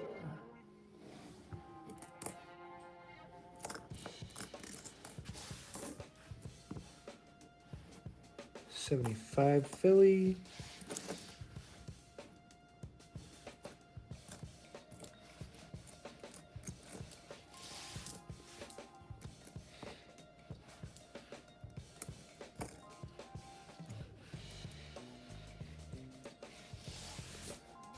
It's not bad. Let's see. 78 Philly. And that's all the copper in this one. Definitely a light roll. I mean, I found way more than that than the rest.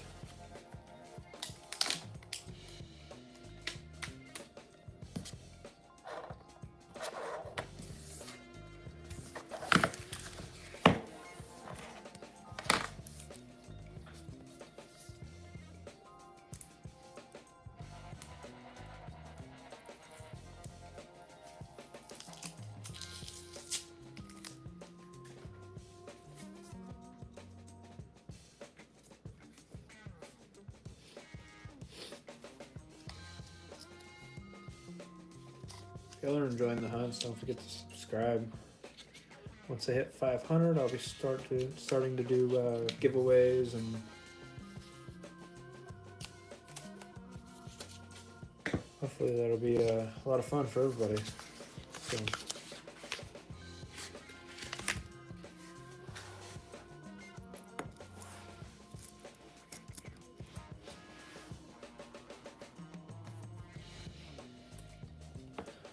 There's another 2009.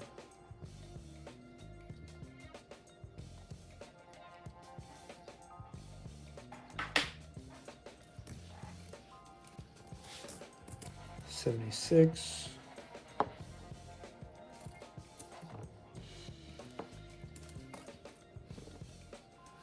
'69. Looks like a Denver. Yeah, 69 Denver. 77 Denver. 82 large date. That's a copper as well. Pretty good condition though. And that's clean.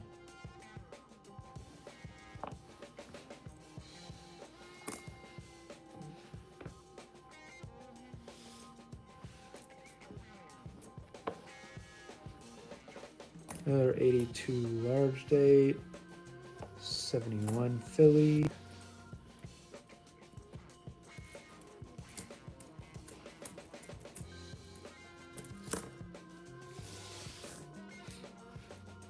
This looks like a pretty old one. Oh yeah, it's a 59 Denver.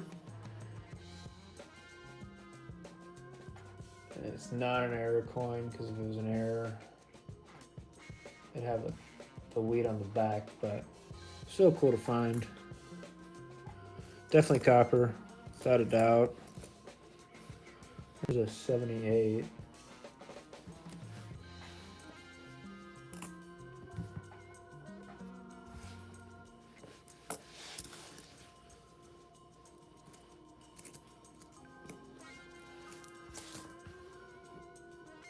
Here's a 77.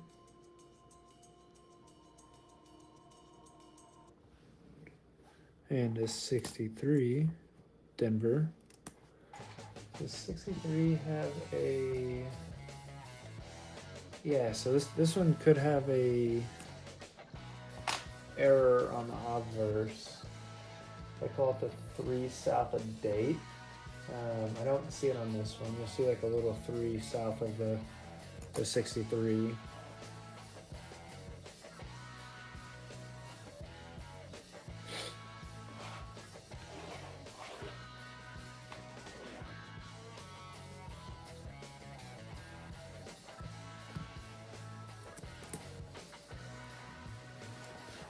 '69 San Fran. Actually, that's Denver, my bad.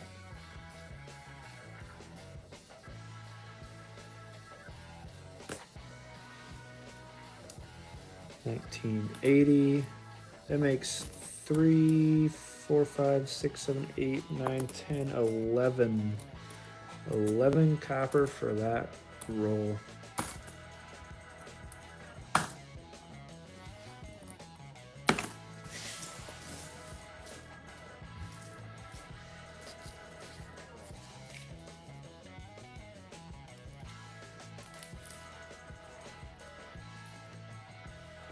Total wheat count right now is 5. With 5 wheats, the earliest being 39, and the oldest being 57.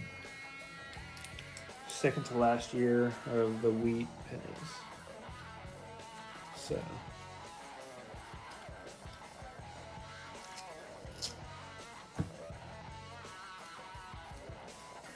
I really like hunting the dollars, so that's a whole lot of fun for me.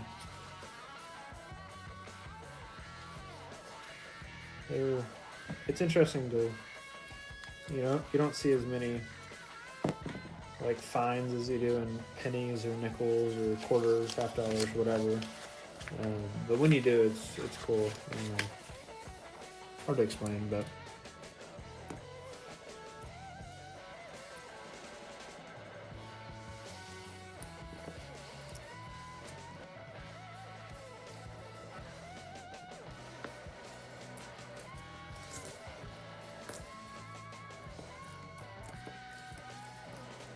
Man, I haven't found a single 2025 since that like 5th or 6th roll that I found 7 of them.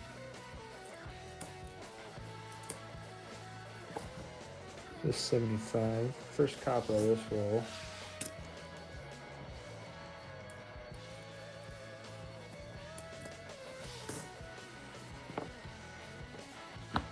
'81 Denver, 92.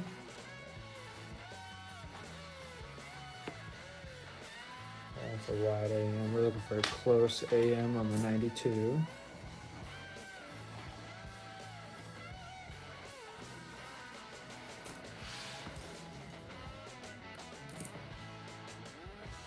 It's a 66.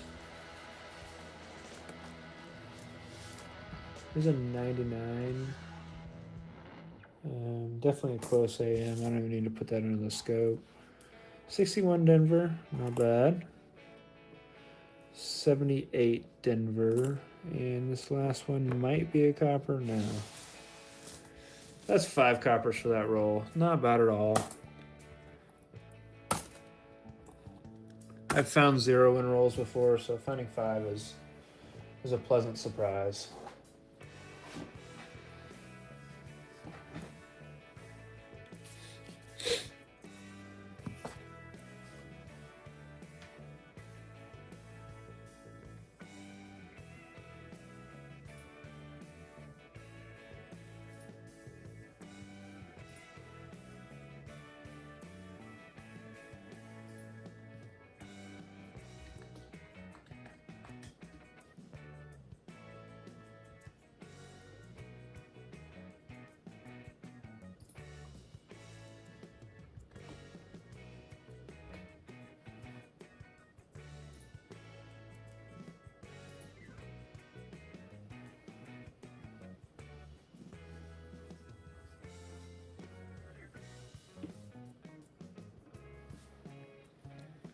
On to the next one. I probably have maybe $10 or so worth of pennies left, which about 20 rolls roughly. Pennies stretch for a long time though. I like it. Keeps me busy longer. I might or might not have ADHD.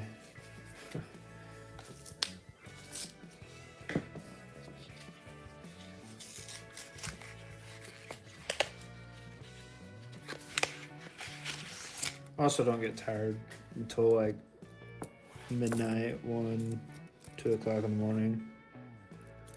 Oh shoot, I messed this one up.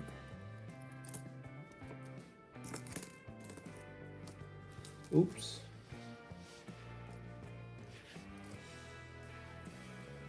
There's a large date, 82 Denver.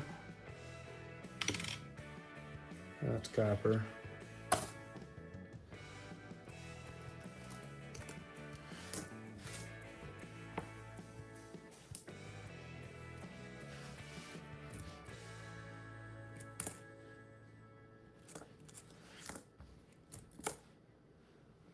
$79. It's a weird 78. It's like nice, but it's not nice at the same time. If that makes any sense at all. There's an 80.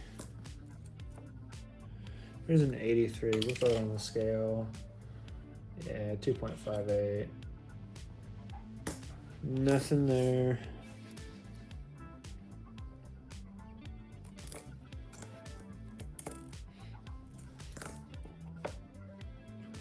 There's a 60 Denver. Let's see if this is the large or small mint mark. Or date, sorry. That's a large date for sure.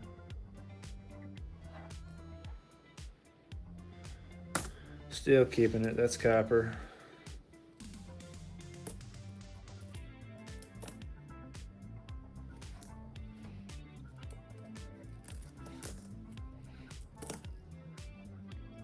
$76, $67, both Phillies.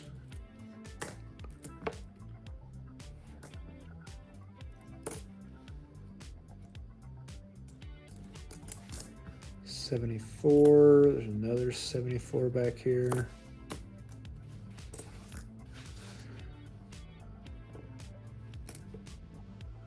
Oh wow, look at that. It's a 59 Denver in great condition. Geez, look at that. That's definitely a keeper. Hey, how's it going, Isaiah? Thanks for popping in, man.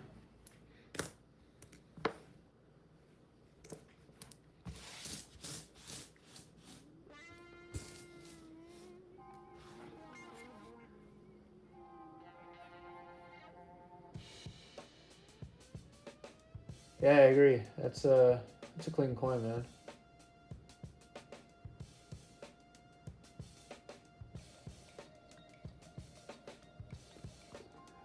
Man, I'm doing good. Cannot complain. Enjoying life. I mean, look at me. I'm sitting here looking at coins. So, doesn't get much better than that. Oh, nice. This might be hard to see, but that's a 2025 Denver Ender. Do you get the 59 graded? Yeah, I might.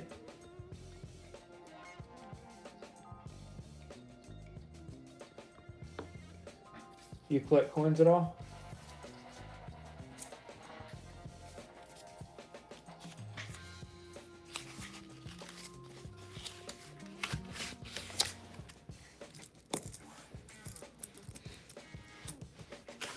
Yeah, I started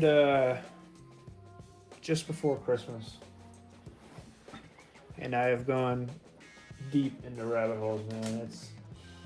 It's wild. It's addicting. Like I can't stop.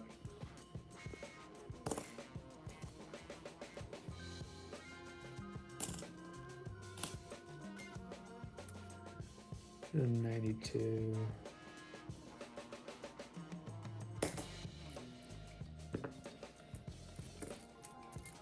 Do you buy them from the bank or where do you Oh, nice. Over a year. Where do you get yours? You order boxes from the bank or just get rolls when you can? I love to hear how people get theirs because it's always different.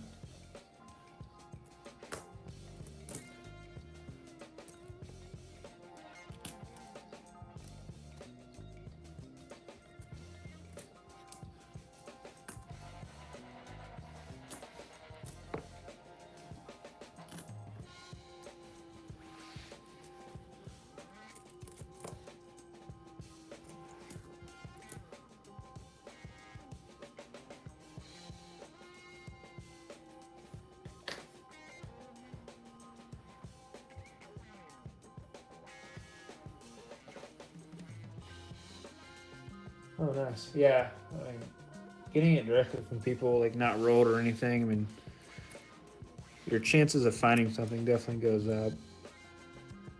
There's quite a few like antique shops around me that have a bunch of coins, but dude, it's so expensive in those shops. Like you, it's not even worth it.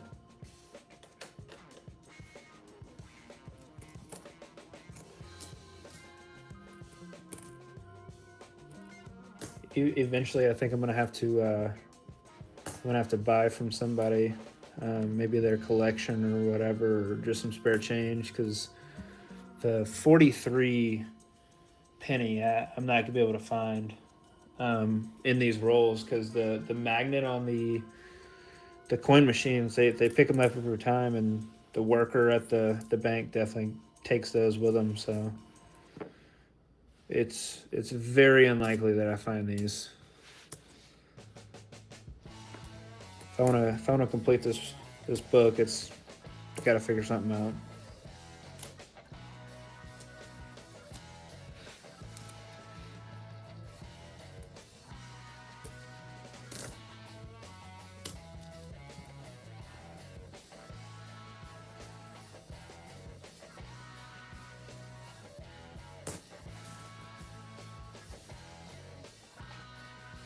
Pay $14 for a 1956 nickel, and I continue a $half Canada.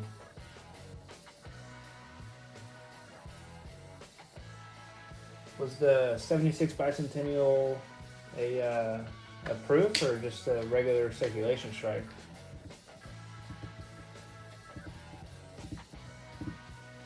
Also, are you missing any from your book currently that I might be able to help out with, man?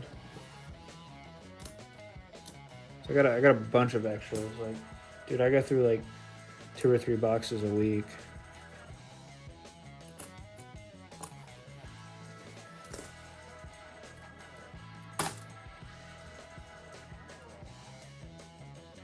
A regular strike. Gotcha.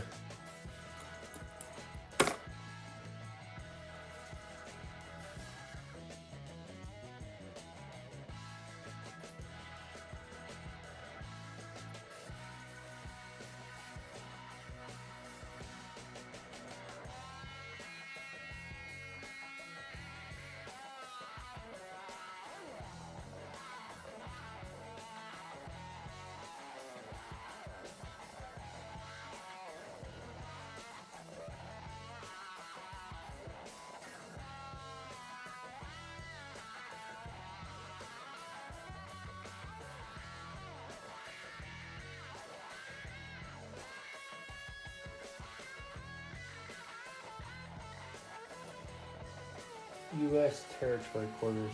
No, I haven't. I have bicentennial quarters, and then I have. Shoot, that's really all the quarters I have is bicentennial. I haven't found. I've been looking for proofs in West Points and silvers, but the only quarters that I kind of look through are the what is it 2005 Wisconsin, and I think it's like Minnesota or whatever. Yeah. Like I got a bunch of like 60s, 70s pennies that are like red, brown. And then a bunch of just 60s and previous nickels.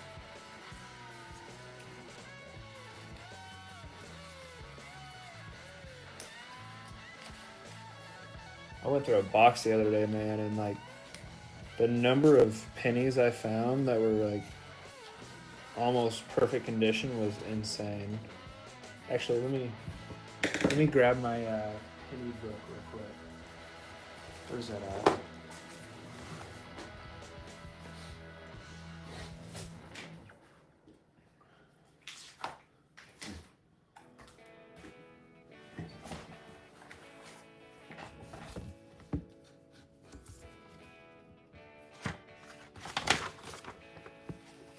So like I didn't even put all of them in here. But like the 59, 60s, 62. The 62 might actually be a proof. It's kind of hard to see right there. But it was definitely my nicest one, so I threw it in there.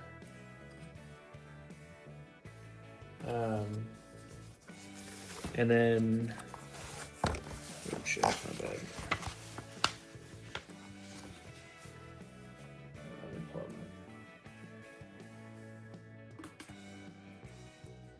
Let's see. And then 63 is pretty nice. 68, 69, 1970s, fantastic. 72, 73. These are all like ones I found in a box the other day.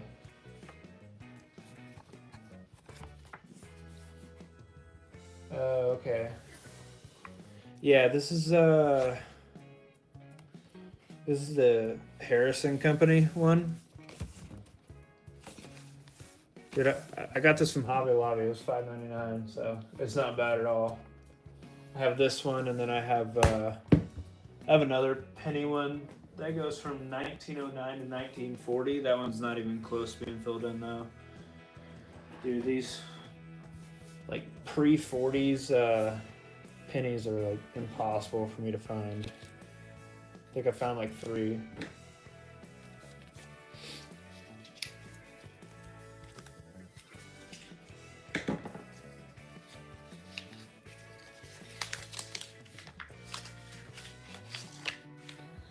But yeah, pretty much all of the like the coin books from Hobby Lobby, they're like $5.99, except for the like $half and dollars ones. I think are a little more expensive because they're bigger.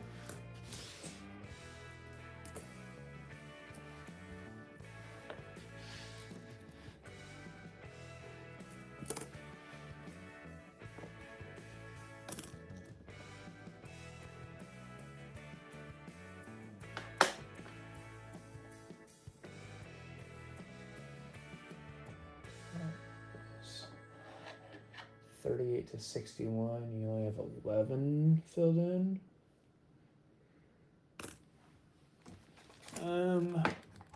Oh yeah. Once I finish this roll of nickels, I'll show you my nickel book. I have the same one from 38 to 61 as well. I'm only missing maybe like 6 in there.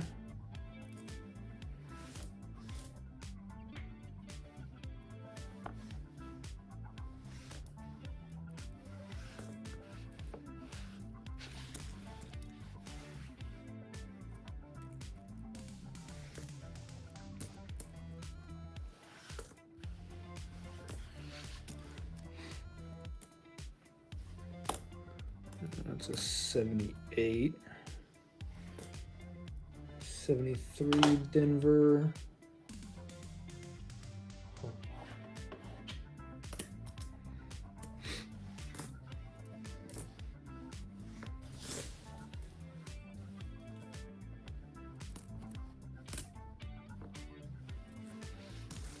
you keep your copper pennies, man? Just curious. Some people do, some people don't. I'm hoping eventually they might be worth something, but we'll see.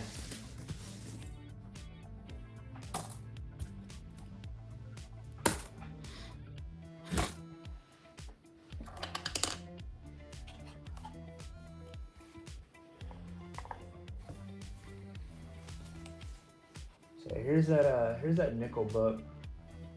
38s are like impossible for me to find. 39s I found only Philadelphia's.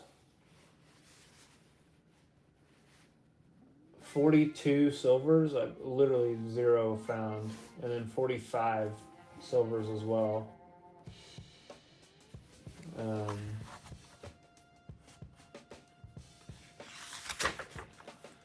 48 San Francisco. I mean, really, it's all the lower mintage stuff that I haven't found. 50D, that one's like a ghost. Like you'll never. I've never seen one in real life, but. And then this last one, 52 through 61, I've filled in.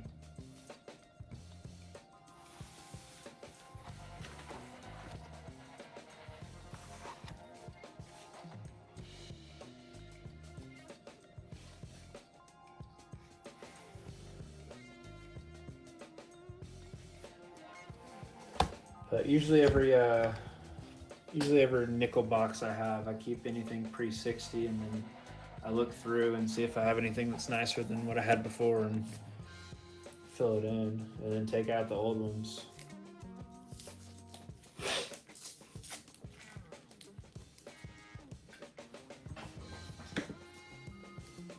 I have a single silver nickel. Oh, gotcha. Yeah. Yeah, I mean, like, unless you're buying boxes, man. I mean, with a box, the odds of finding one is probably like one in every, or maybe 1 to 2 in every 2 boxes. But if you're just buying single rolls, I mean, you're kind of shooting in the dark. It's kind of unfortunate, but dollars, $half coins, I do occasionally.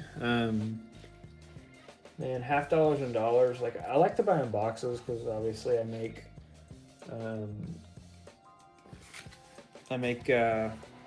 YouTube videos and lives and whatever. So I like to buy in boxes. But if they have any like dollars or $half in stock at like the till at the bank, I'll pick them up. But let me see if I can find my little stash real quick. I'll show you what I have.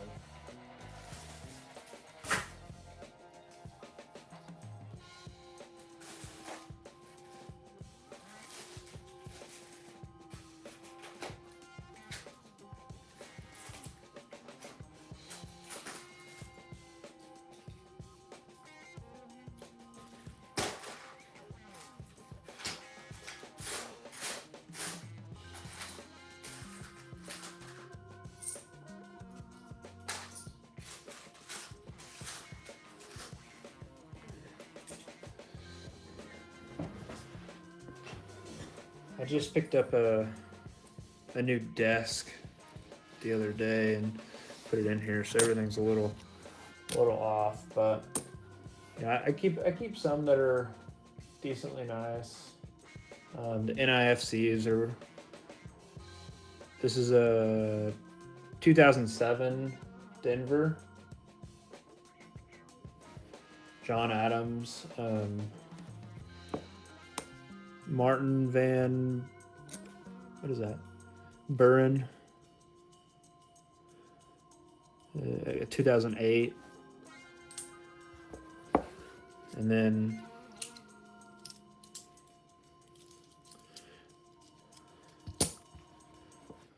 always keep the $50 that I can find. Look for the 79 wide rim, and then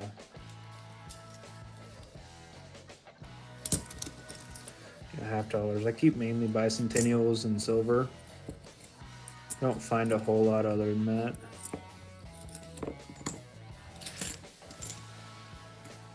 But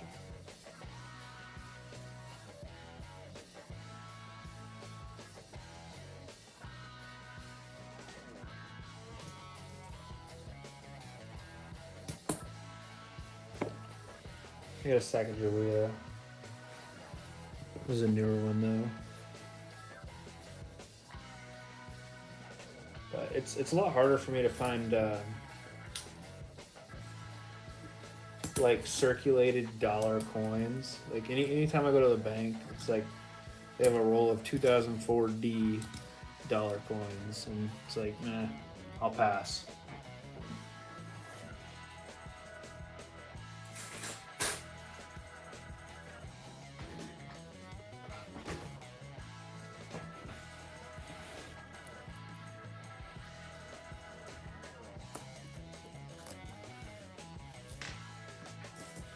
But I want to, like, my plan is once I hit like 500 subscribers, I'm gonna start doing like more like giveaways, things like that.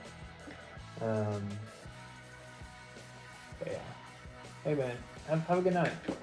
I'll see you in the next one, man.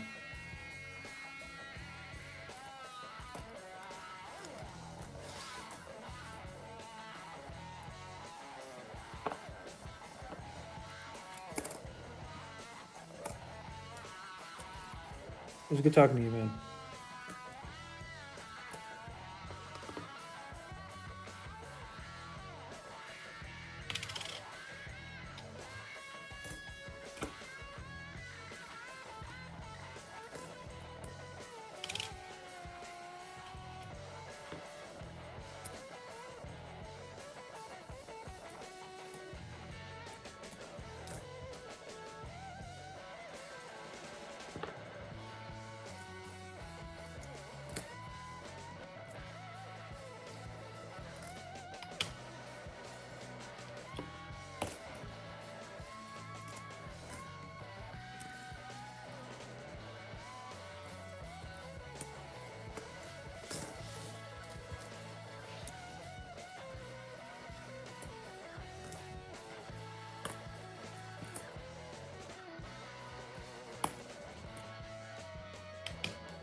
Had about 7 copper in that one.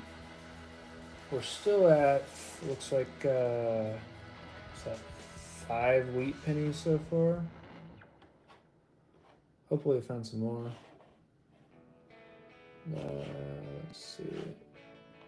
This is the oldest I found so far. It's a 37 Philly.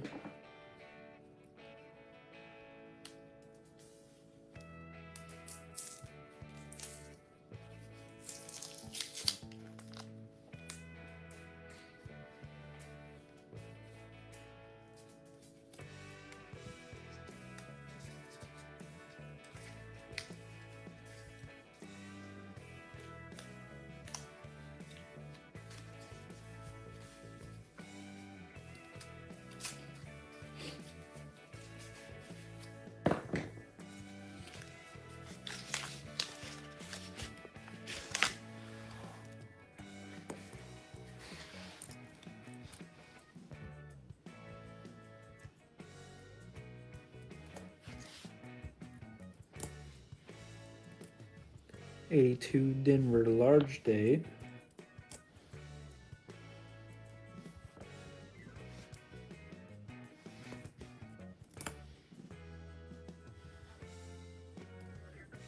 Whoa. Couldn't tell right off the rip on this one.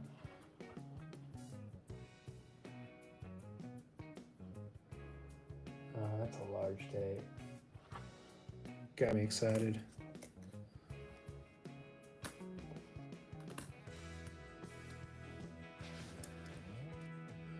That's all right though.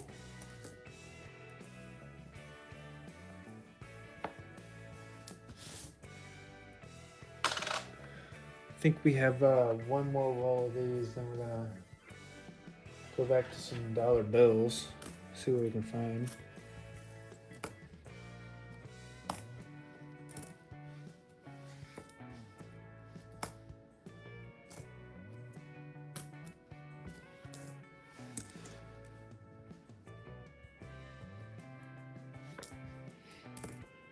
We still have probably $10 of pennies left.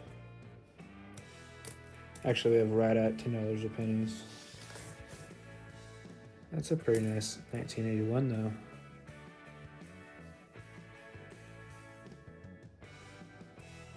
Not great condition, but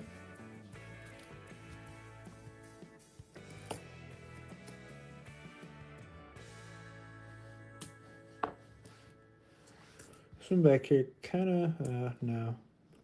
Thought it might have been a wheat penny, but it's not. It's a 71 Denver. We got a 71 and a 75. And I think that's it. Let's see. That's a 82 Denver. That's a large date. They've been getting me lately. Yeah, 3.1. Definitely copper.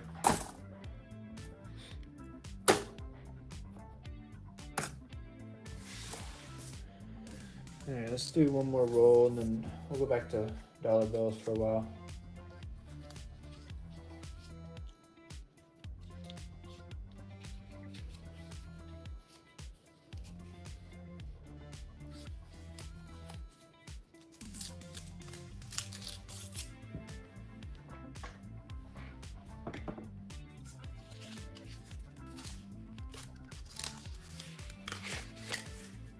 Oh man, look at this one. That is incredible. That's almost always a good sight right there.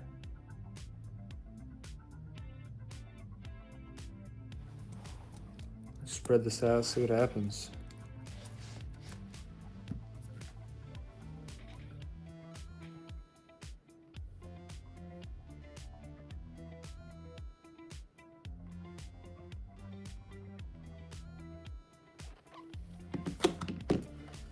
All right.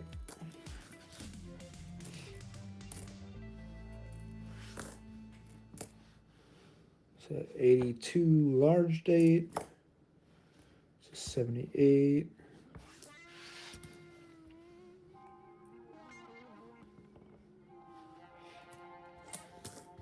That's another large date, 82.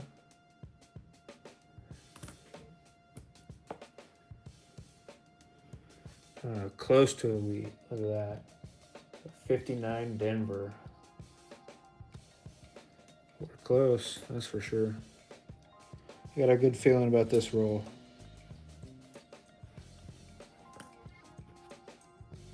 $67. Another 67.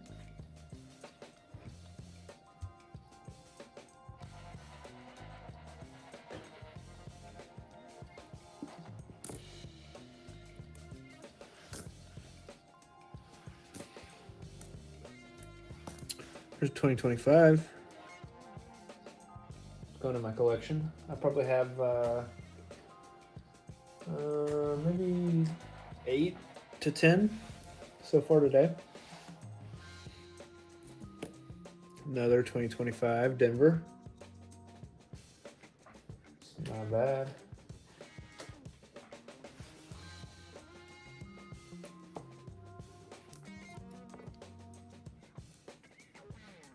So 92 Denver. Let's see. See if we can get that on camera. Yeah, you can definitely tell it's not a close A in there. Haven't found one of those yet. It's an 81. 82 large date.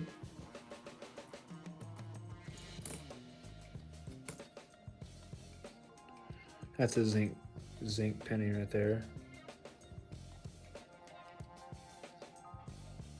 I mean, you can tell sometimes whenever it's eaten away like that, it's like copper doesn't do that.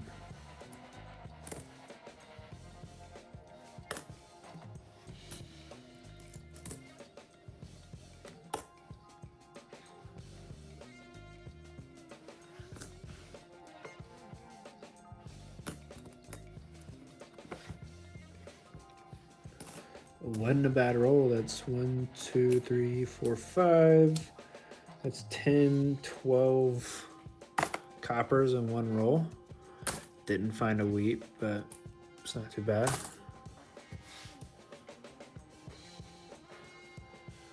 think we're gonna go into some dollar bills for a little bit. We still have probably 70-ish.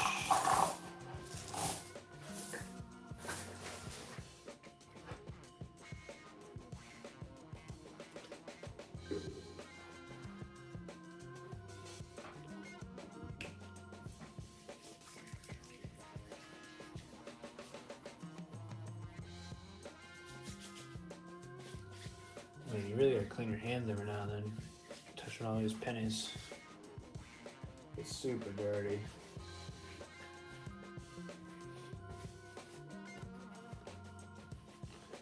I don't really like wearing gloves. You can't grab things as well, so.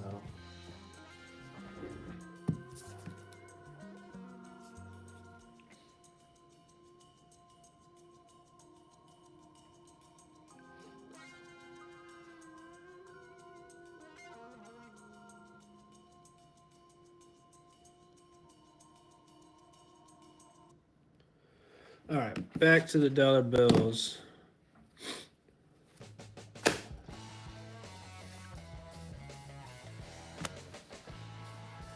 I can assure you there is some star notes in here.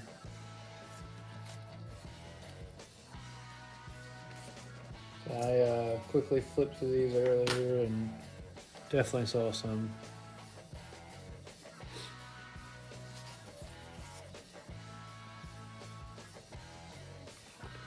Star notes aren't really inherently worth money, but they're definitely collectible to some people. I collect a little bit of everything, so you're really looking for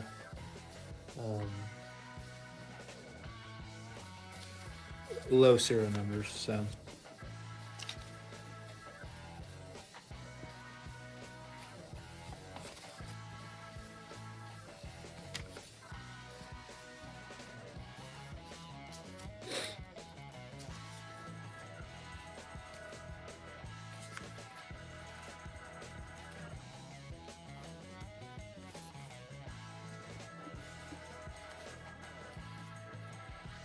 But let me know what you want to see. I'll see if I can make that happen in the next few live streams.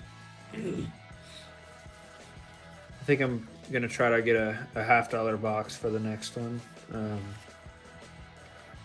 That, or I might buy like $300 in ones, and then maybe 2 or 3 penny boxes.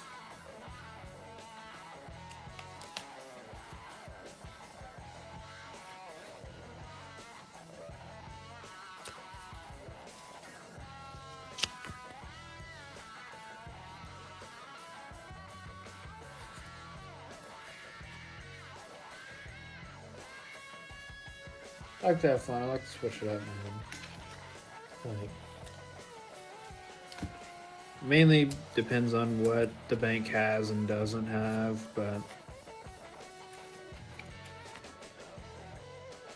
$1 bills is a good kind of medium because the bank's pretty much always going to have at least a strap of ones.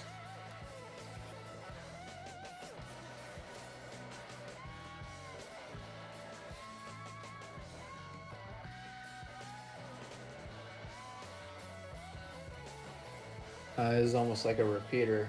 8, 9, 8, 9, 8. Fifth one is a 9, and then 8 and a 9 again. That'd be pretty cool. That's kind of where it could be valuable.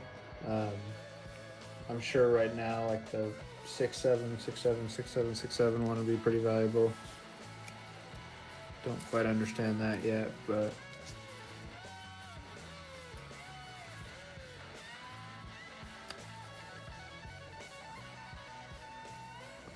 it really all depends on the condition that it's in, though. Like if it has 30 creases in it and it doesn't look very good, it's not going to be worth much money unless it's like a 6 or 7 0 bill.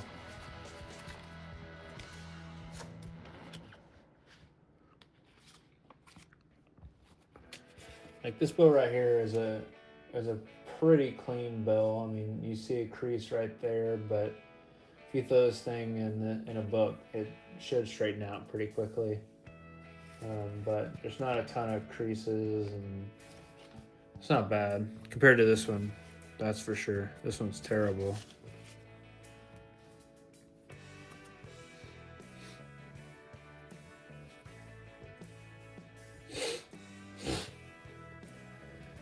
Sorry about that. My nose is kind of running. I'd love to find like a super long repeater or something. That'd be pretty cool. This is probably the best one I've seen so far. You got 4 zeros, 5,778 serial number, but it's still not considered what they call low serial number because that's under 1,000. But best to have so far. Can't beat it.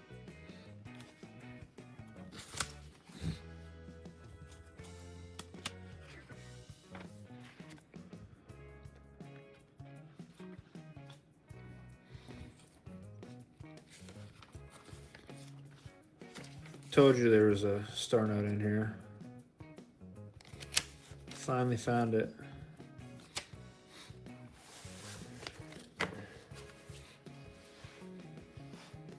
And these star notes, like sometimes the star will be filled in.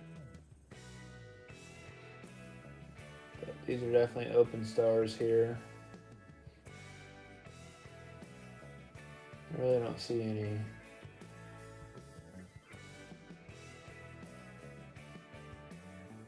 Don't see any errors here.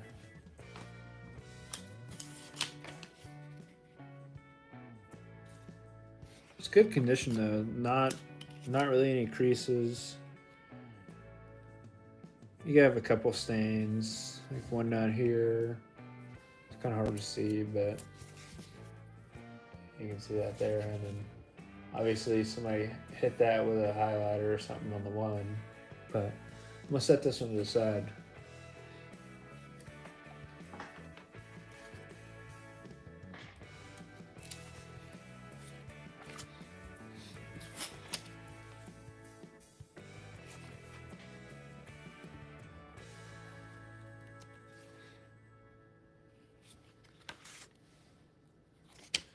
Might take a bite out of that one.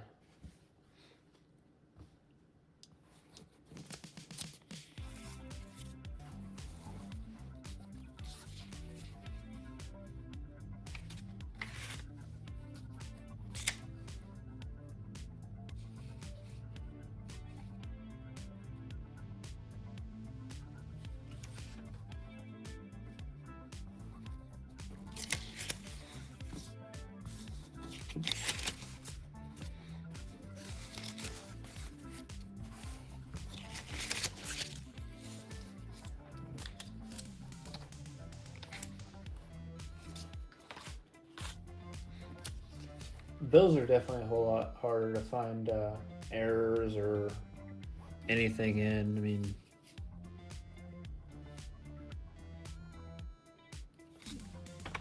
maybe I haven't looked through enough. I mean, but I feel like they're a whole lot harder. Because you're really not looking for just errors. I mean, you're looking for sequential numbers. You're looking for all ones, all twos. You know, repeating numbers, dates. It's a whole lot more than just looking for, you know, like a 1955 error penny. So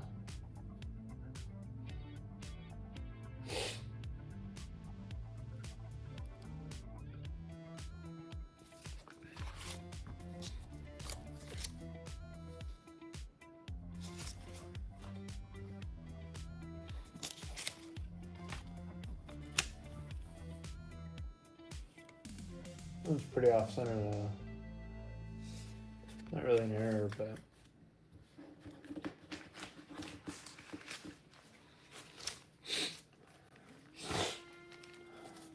Gosh, my nose is kidding me today. All right.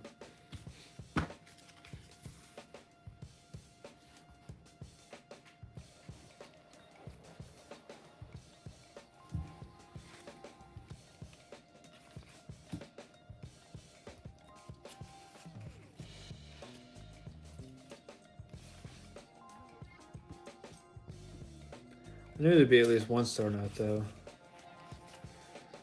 Mainly because I cheated, but.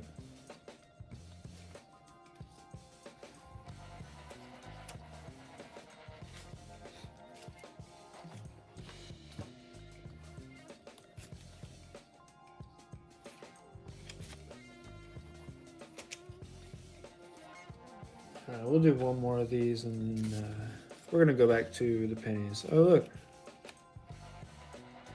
Sort of sequential. Goes from 2189 to 2191. Somebody still has that 2190.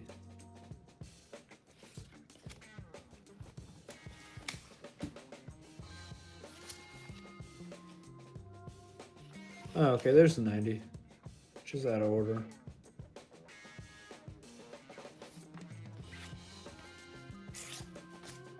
This will be the last one. Then we'll go back to some pennies for a little bit. If y'all want some nickels, we'll do that, but we might not do that tonight, we'll see.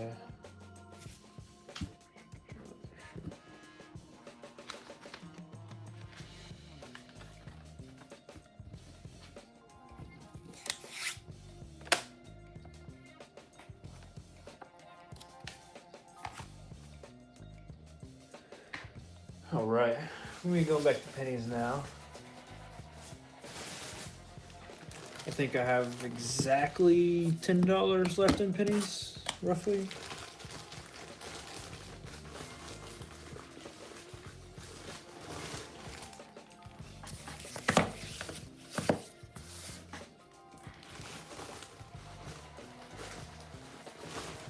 And these are all customer rolled pennies.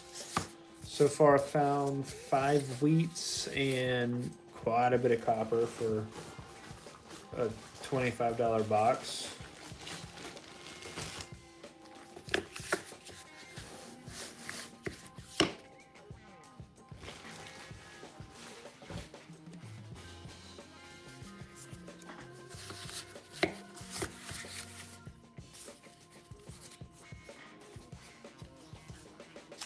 Alright.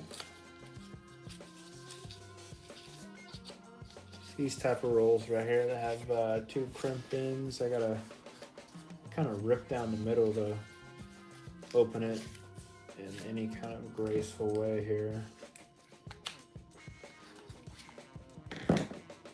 So if not, it's just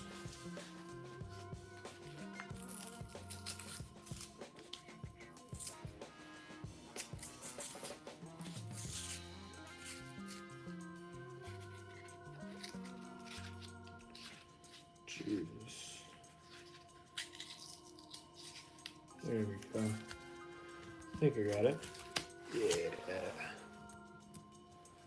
I see some copper in there. Not a ton in this one, but we'll figure it out.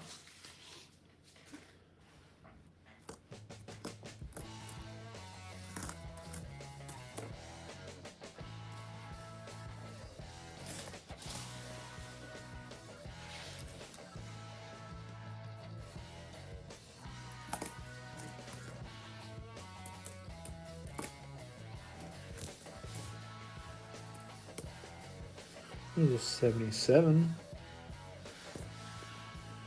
This looks like an 82 large date. Yeah. That one's definitely copper though. You can tell by the color. There's no doubt.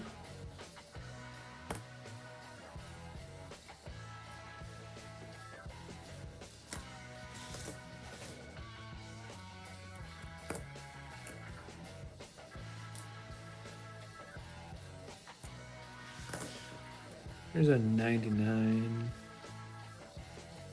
Let's see. There we go. Looking for a wide AM. Let's see. Nope. It's touching. That's a close.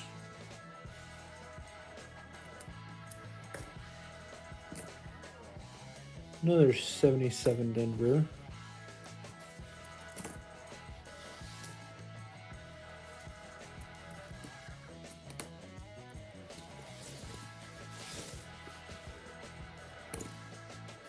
There's a 78 and an 80 right behind it. I think that's about it for this roll.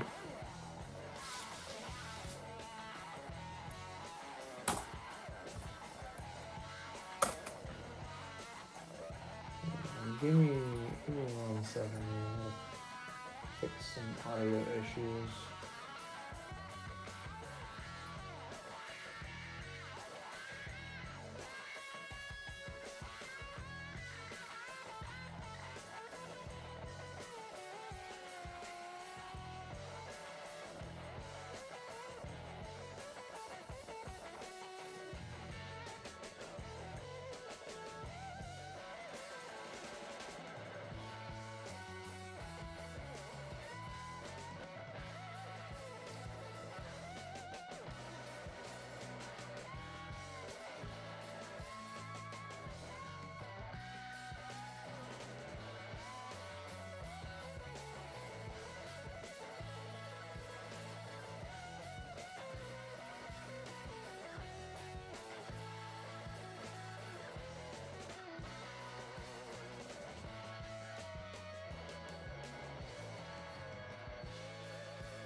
All right.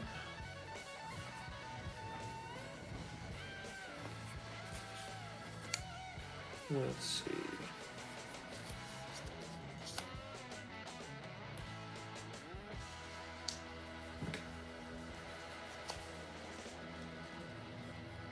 So we have 1, 2, 3, 4, 5, 6, 7, 8, 9, 10, 11, 12, 13, 14, 15, 16, 18 more penny rolls, and we probably have $20 in ones left.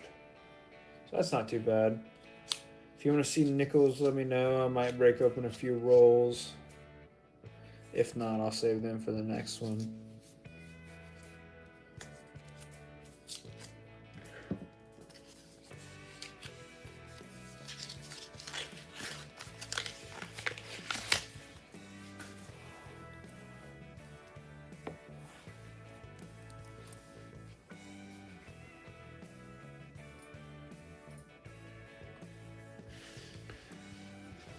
Definitely see a couple copper in here. We'll see if they turn into wheat. So that's a 73. Looking for 2025s as well. I like to keep all of those.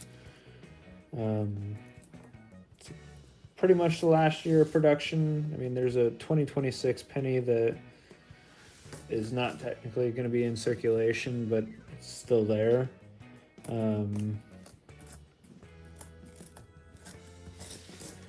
But it's getting harder and harder to get pennies now. I mean, some banks don't even order them anymore. Some banks only give you 50 cents worth, dollar worth. So I'm definitely keeping all the copper now. I'm keeping 2009s. Anything else that pops out, obviously wheat pennies, but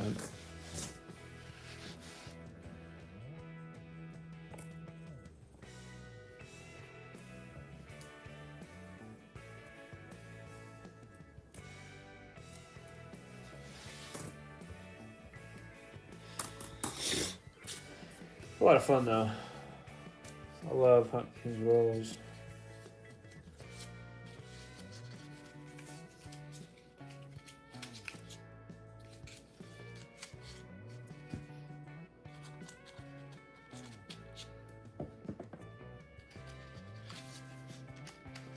You really don't know what you're gonna find. And customer wrap rolls are even better sometimes, depending on if they've actually gone through it or not.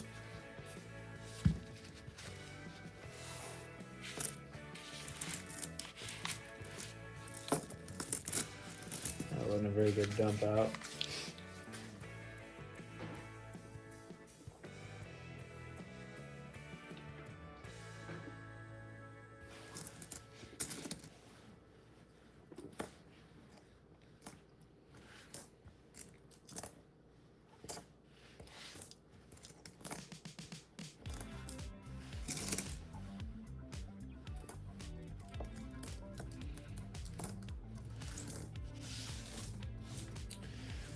But 1982s, you want to look for that 82 Denver small date.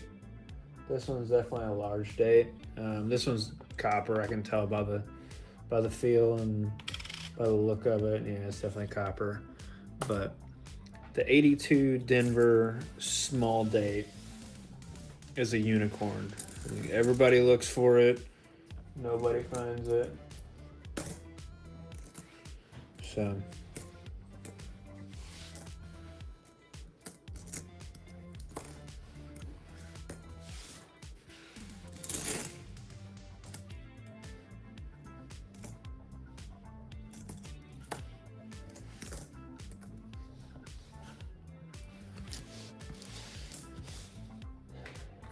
really is incredibly hard to find.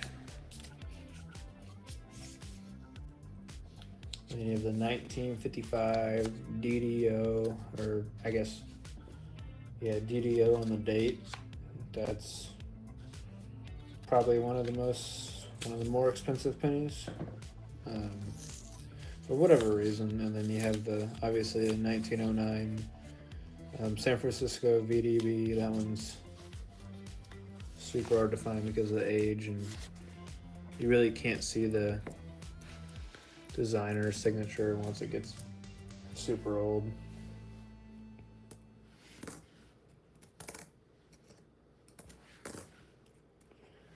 But the US Mint really doesn't make a whole lot of errors, and that's why they become so valuable.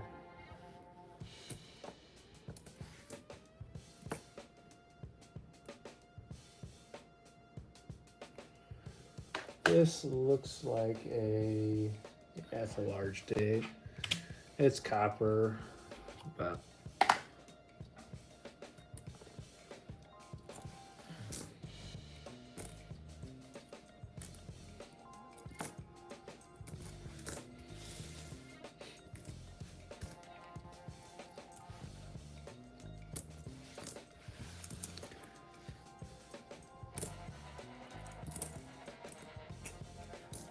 hoping I find something a little deeper in these non pre-crimped side of the rolls,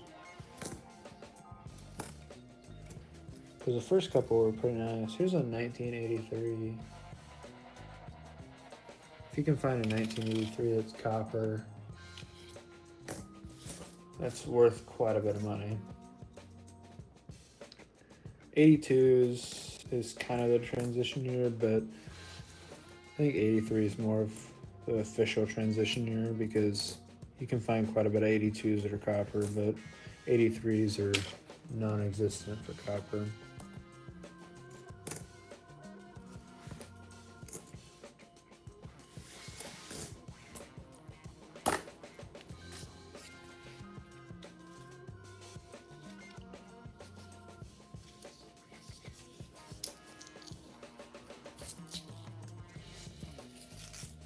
I usually try to look up how many have been graded, but I don't know how many 83 coppers have been graded. I know it's a thing, but it's definitely not a common one.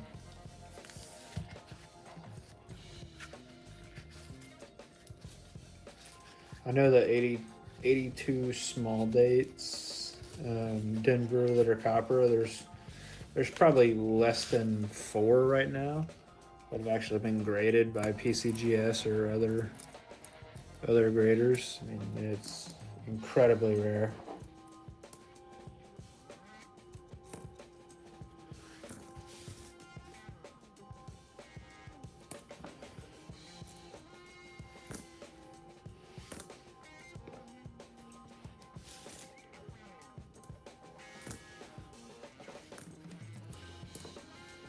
Another 81.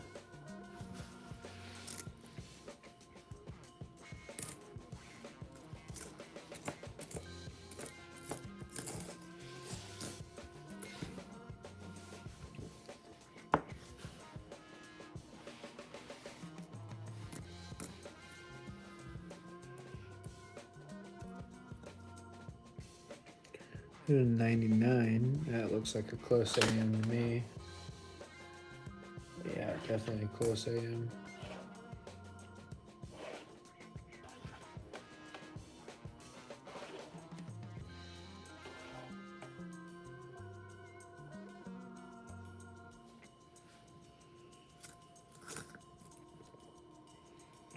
Another 99. A whole lot cleaner than the last one.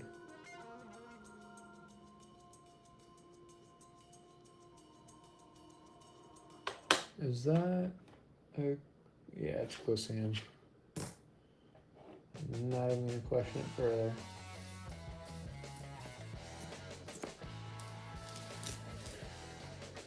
Here's a 74 Denver. Another copper. Here's a 2000 Philly. Definitely a close AM. And they're essentially touching there.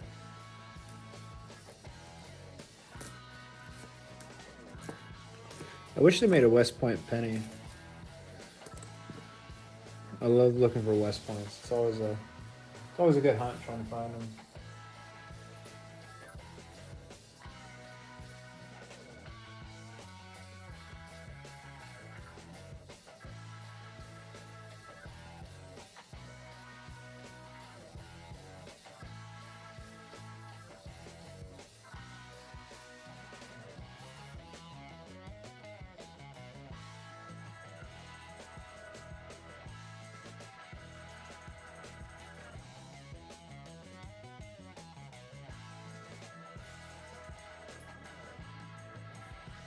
But got some more rolls left. We'll see what we can find. Hopefully we find another wheat. We've been on a terrible cold streak here.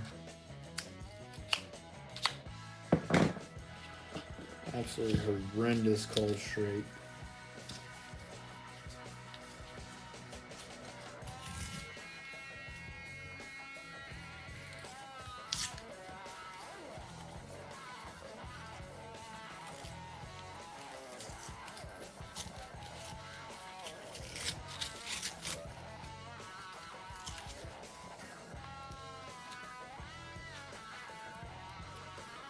He's got a couple coppers, maybe 4 or 5 in here. Check it out.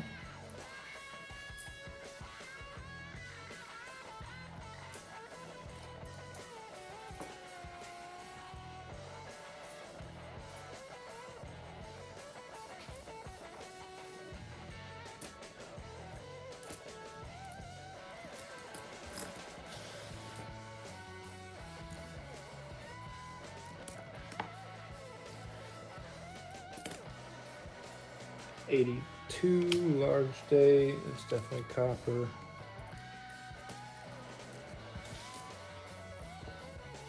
'76 Denver.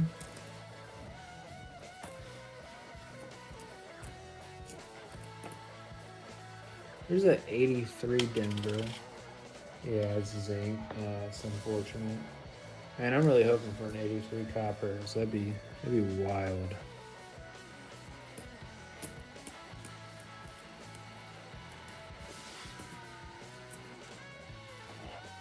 There's another, I think it's a 2000 Philly. It's a close AM as well.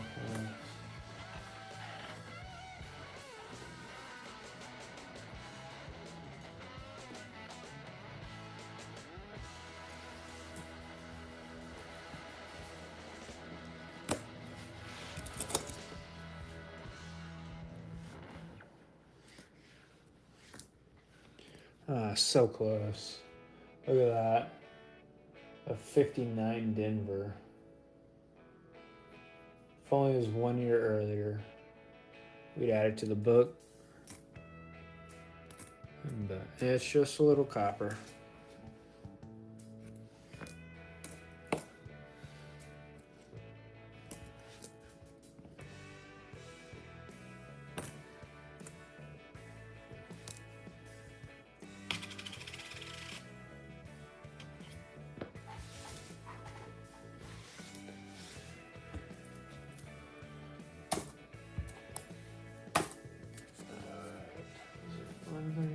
See if we can get to these last 13, 14 rolls.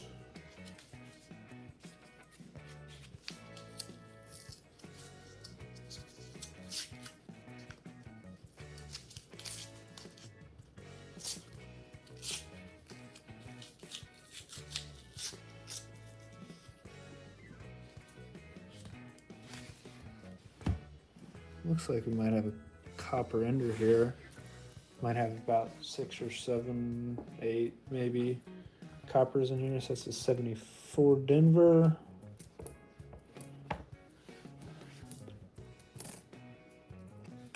'73, 75. Yeah, we might have quite a few in here.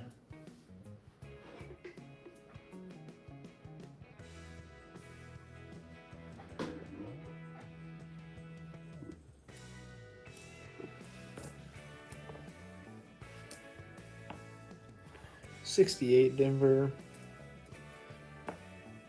There's another 2009. Not in great condition.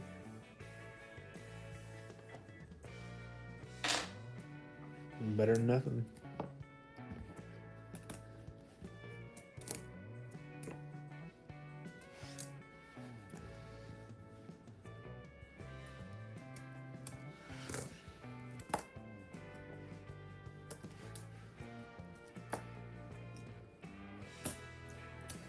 And there's 70s.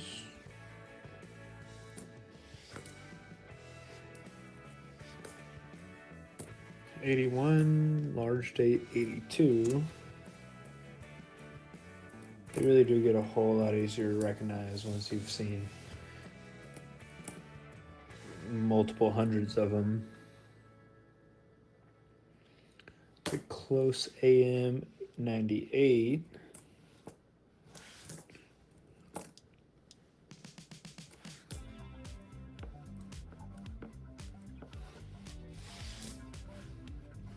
Another 71. Large date 82. And that'll end off the fines for that. So 1, 2, 3, 4, 5, 6, 7, 8, 9, 10 coppers for that roll. That was a pretty good roll. Gives you a little hope.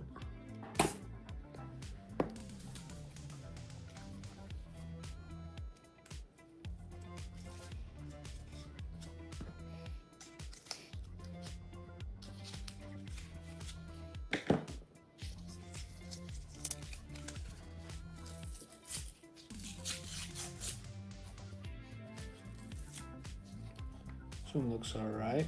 Looks like we have maybe 6 or so coppers. Hopefully wheat. Make it 6 wheats.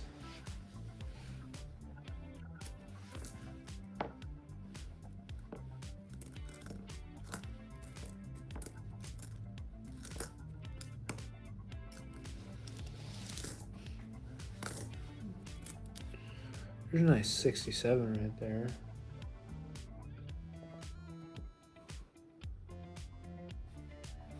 Not bad condition.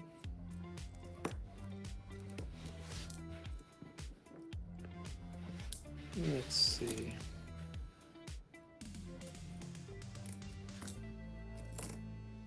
$78.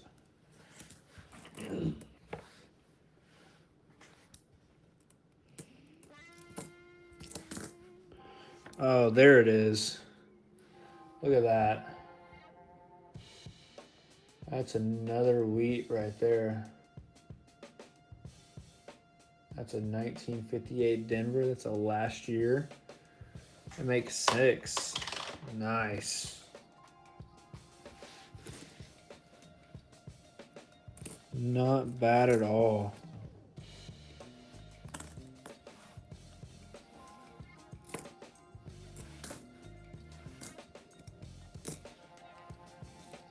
Two more 70s there.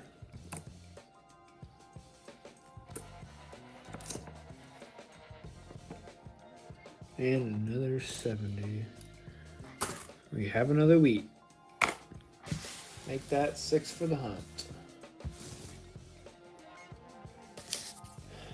Alright, we're going to start speeding through these a little bit more so we can get through everything before it's too late.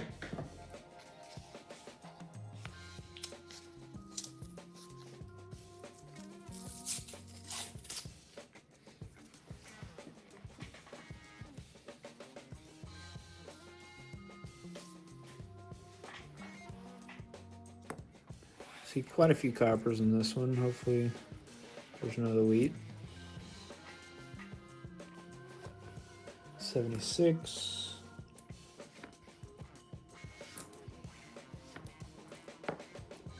65, 72. There's a 92. That's a wide AM.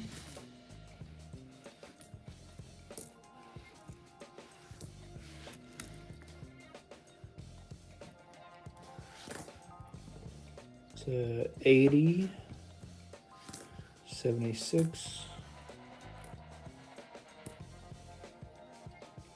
And 87. It's really hard to see. 79. 81. Speed right through this. 2009, and that's terrible condition.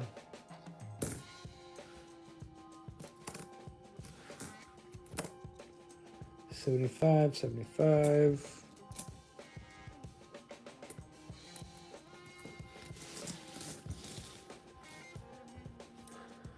80s, 70s, 60s. All right. Next.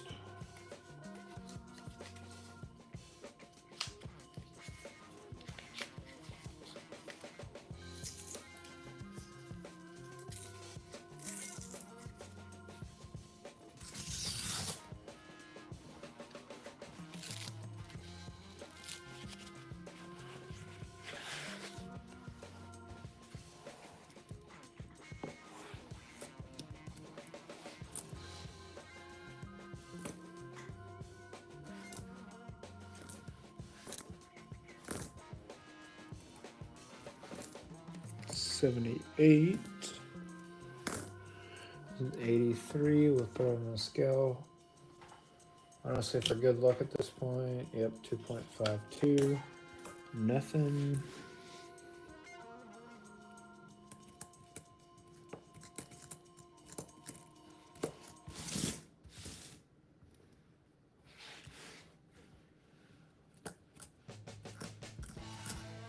Copper, 79, Denver.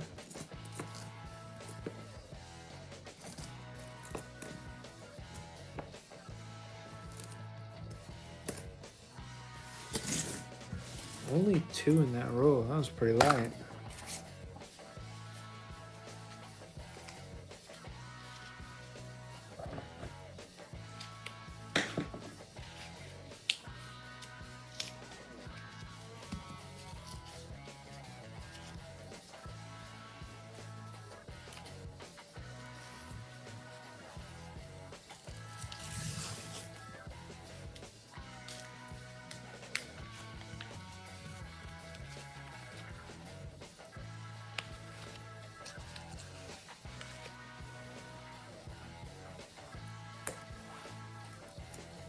Hoping for a wheat in this one.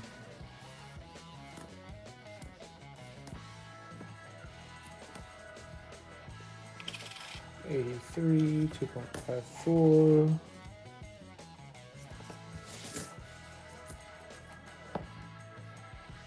There's a 60 Denver.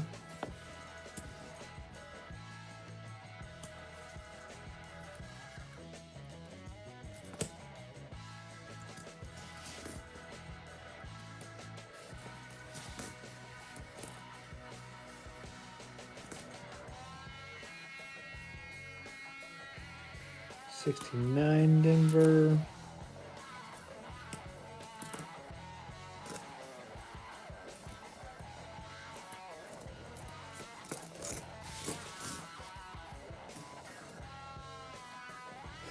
Let's see.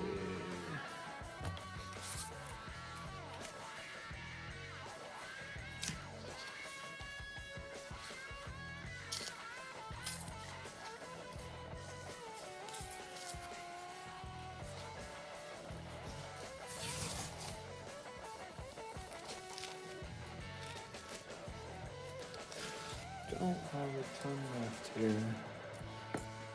Got maybe 6 rolls. 73.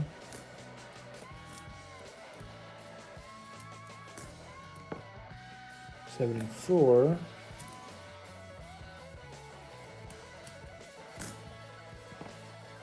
80.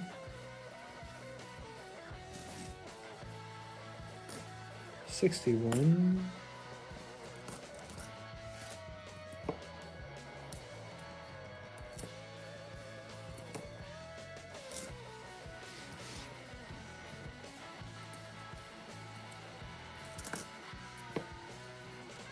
82 large day. I think that's it.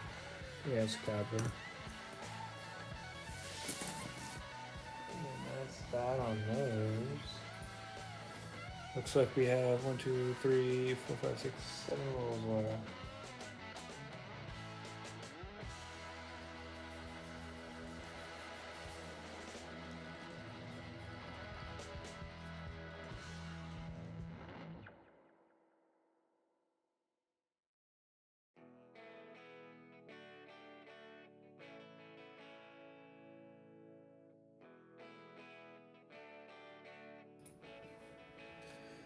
Alright, we're gonna do 2 more, leave 5 for next time.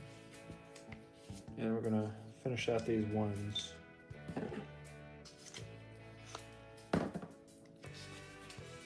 Then I'm gonna get off for the night.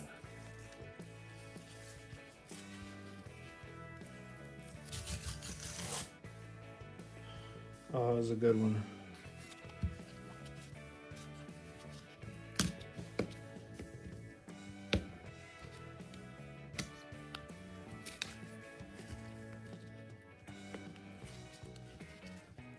Man, I say I'm gonna get off, and then I find a roll full of copper.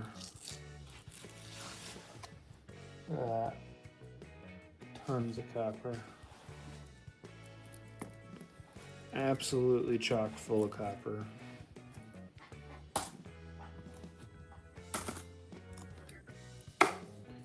Let's see what I can find in here. Got an 81, 79, 74. Oh my gosh. I can already see it.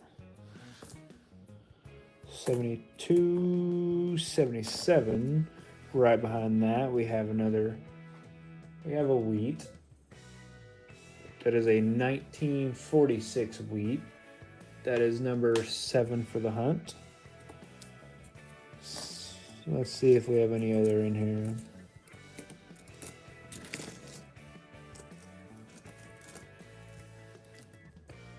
Does not look like we have another wheat in here, but we definitely have more copper.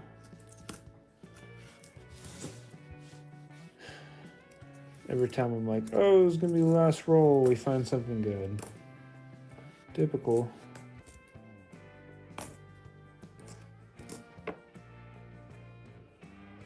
$82 Denver. 71.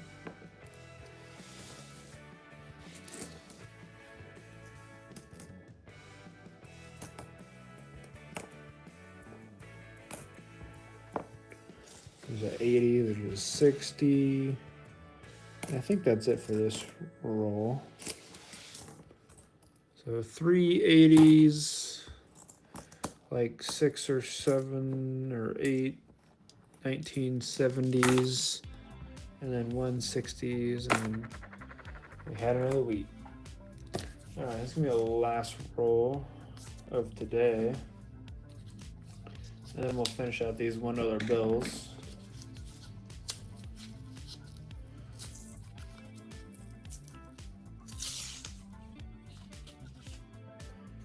Hopefully it's as good as the last one. We'll see.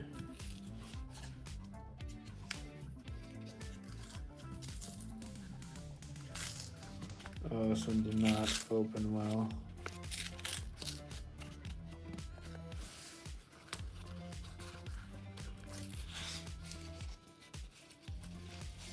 Oh my goodness.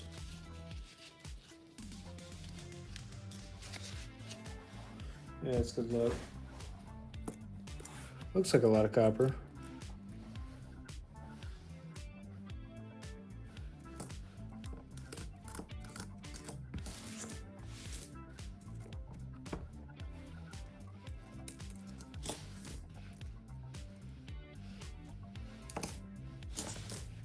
It's a 74.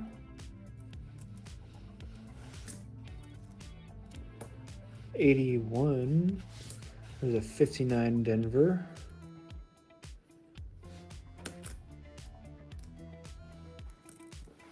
$75.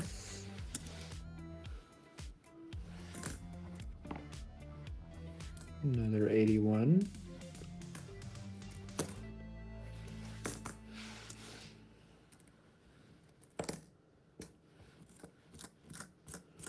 And a 1960 to end off the penny hunt.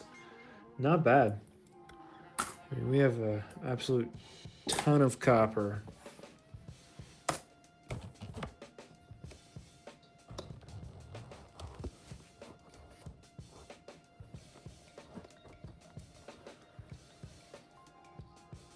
Let me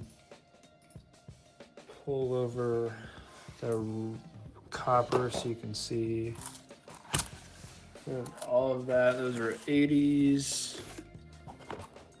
Of course, you have the most 70s. And probably the least is 60s. We have 1, 2, 3, 4, 5, 6, 7 wheats. Is not bad. We have 5 rolls left, so that means we went through 45 rolls today. And we're gonna finish off with a quick look over these dollar bills. Probably not gonna find anything else today. Found a single star note.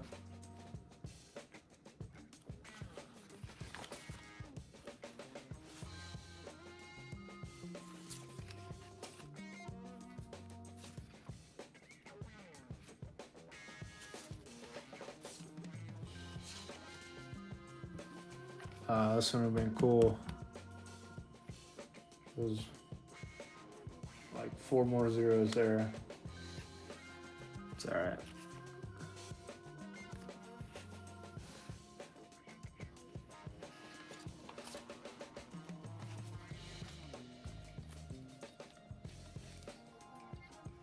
46, 45. Maybe that was 44 or 43. That were in pretty good cereal, but next.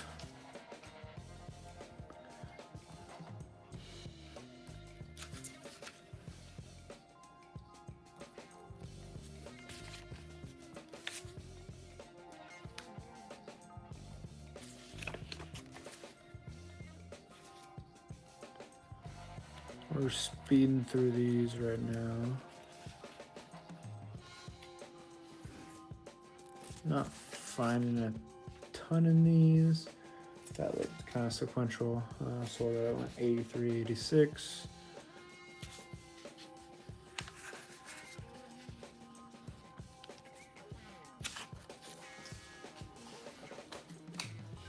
Let me show y'all what we found earlier. Well, this is one I've had for a little bit, but definitely my lowest serial number. We found one more earlier. This is just a star note, but I'm gonna keep it because why not?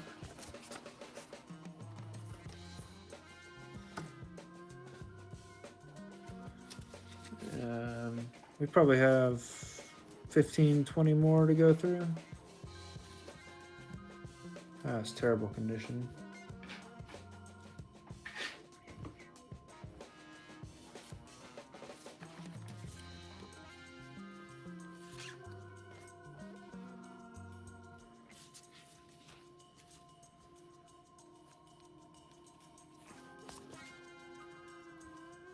But if you enjoyed this, please subscribe, man. I'm gonna try to live stream at least twice a week. I usually post shorts every day. And then once I hit 500 subscribers, I'm gonna start doing some giveaways. It's gonna be fun.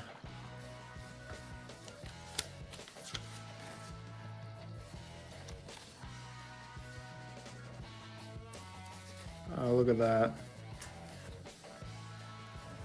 A Stegosaurus. Oh, $1 bill. Nice.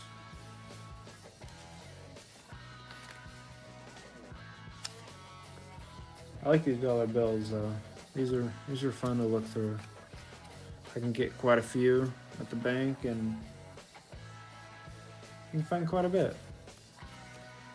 And it definitely pops out to you. You don't have to inspect it under a microscope to find errors like coins. But today we went through about 45 penny rolls. We had some nickel rolls on reserve. We didn't get to those. I'm gonna save those for the next live stream. Hopefully find some silver in those. That's the main goal. And then gotta fill the book. Got about 12 spots left in the book to find.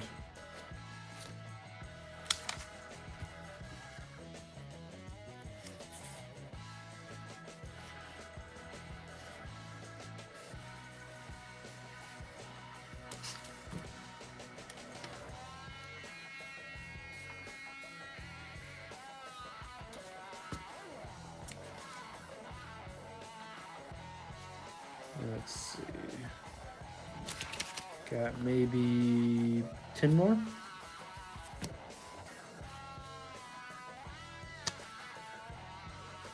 For some reason that 4 looks a whole lot thicker than every other 4 I've seen.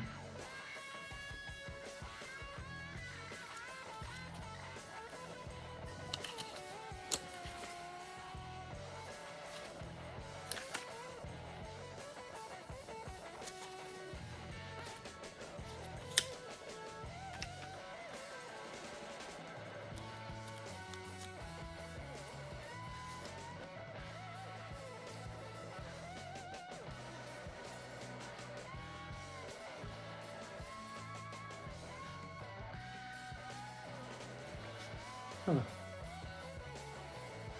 That just looks kind of off right there.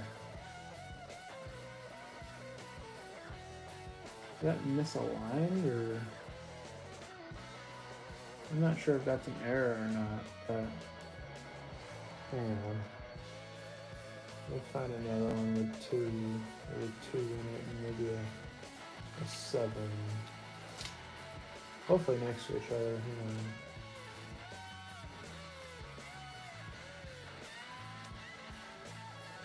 Let's grab these two right here.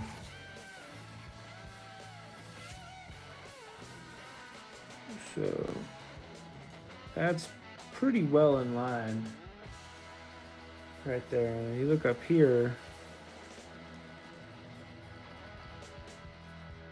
I don't know. This one looks interesting.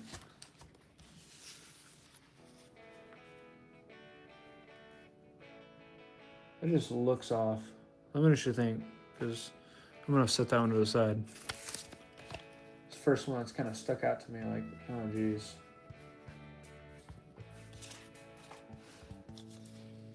See, because that one's like perfectly in line.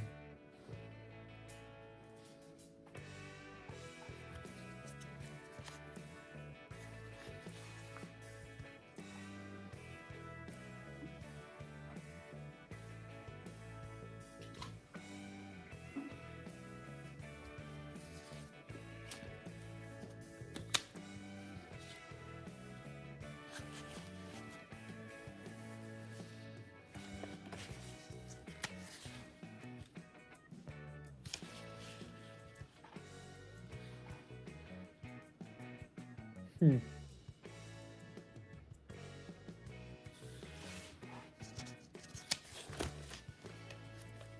the last one of the day.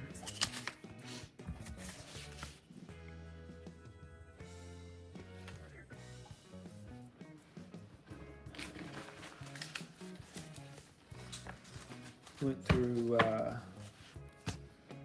quite a few pennies today. About $200 in ones. We're gonna have a few live streams a week and post shorts every day. So if you enjoy what you're watching, man, I'd appreciate this subscription. And I'll be back.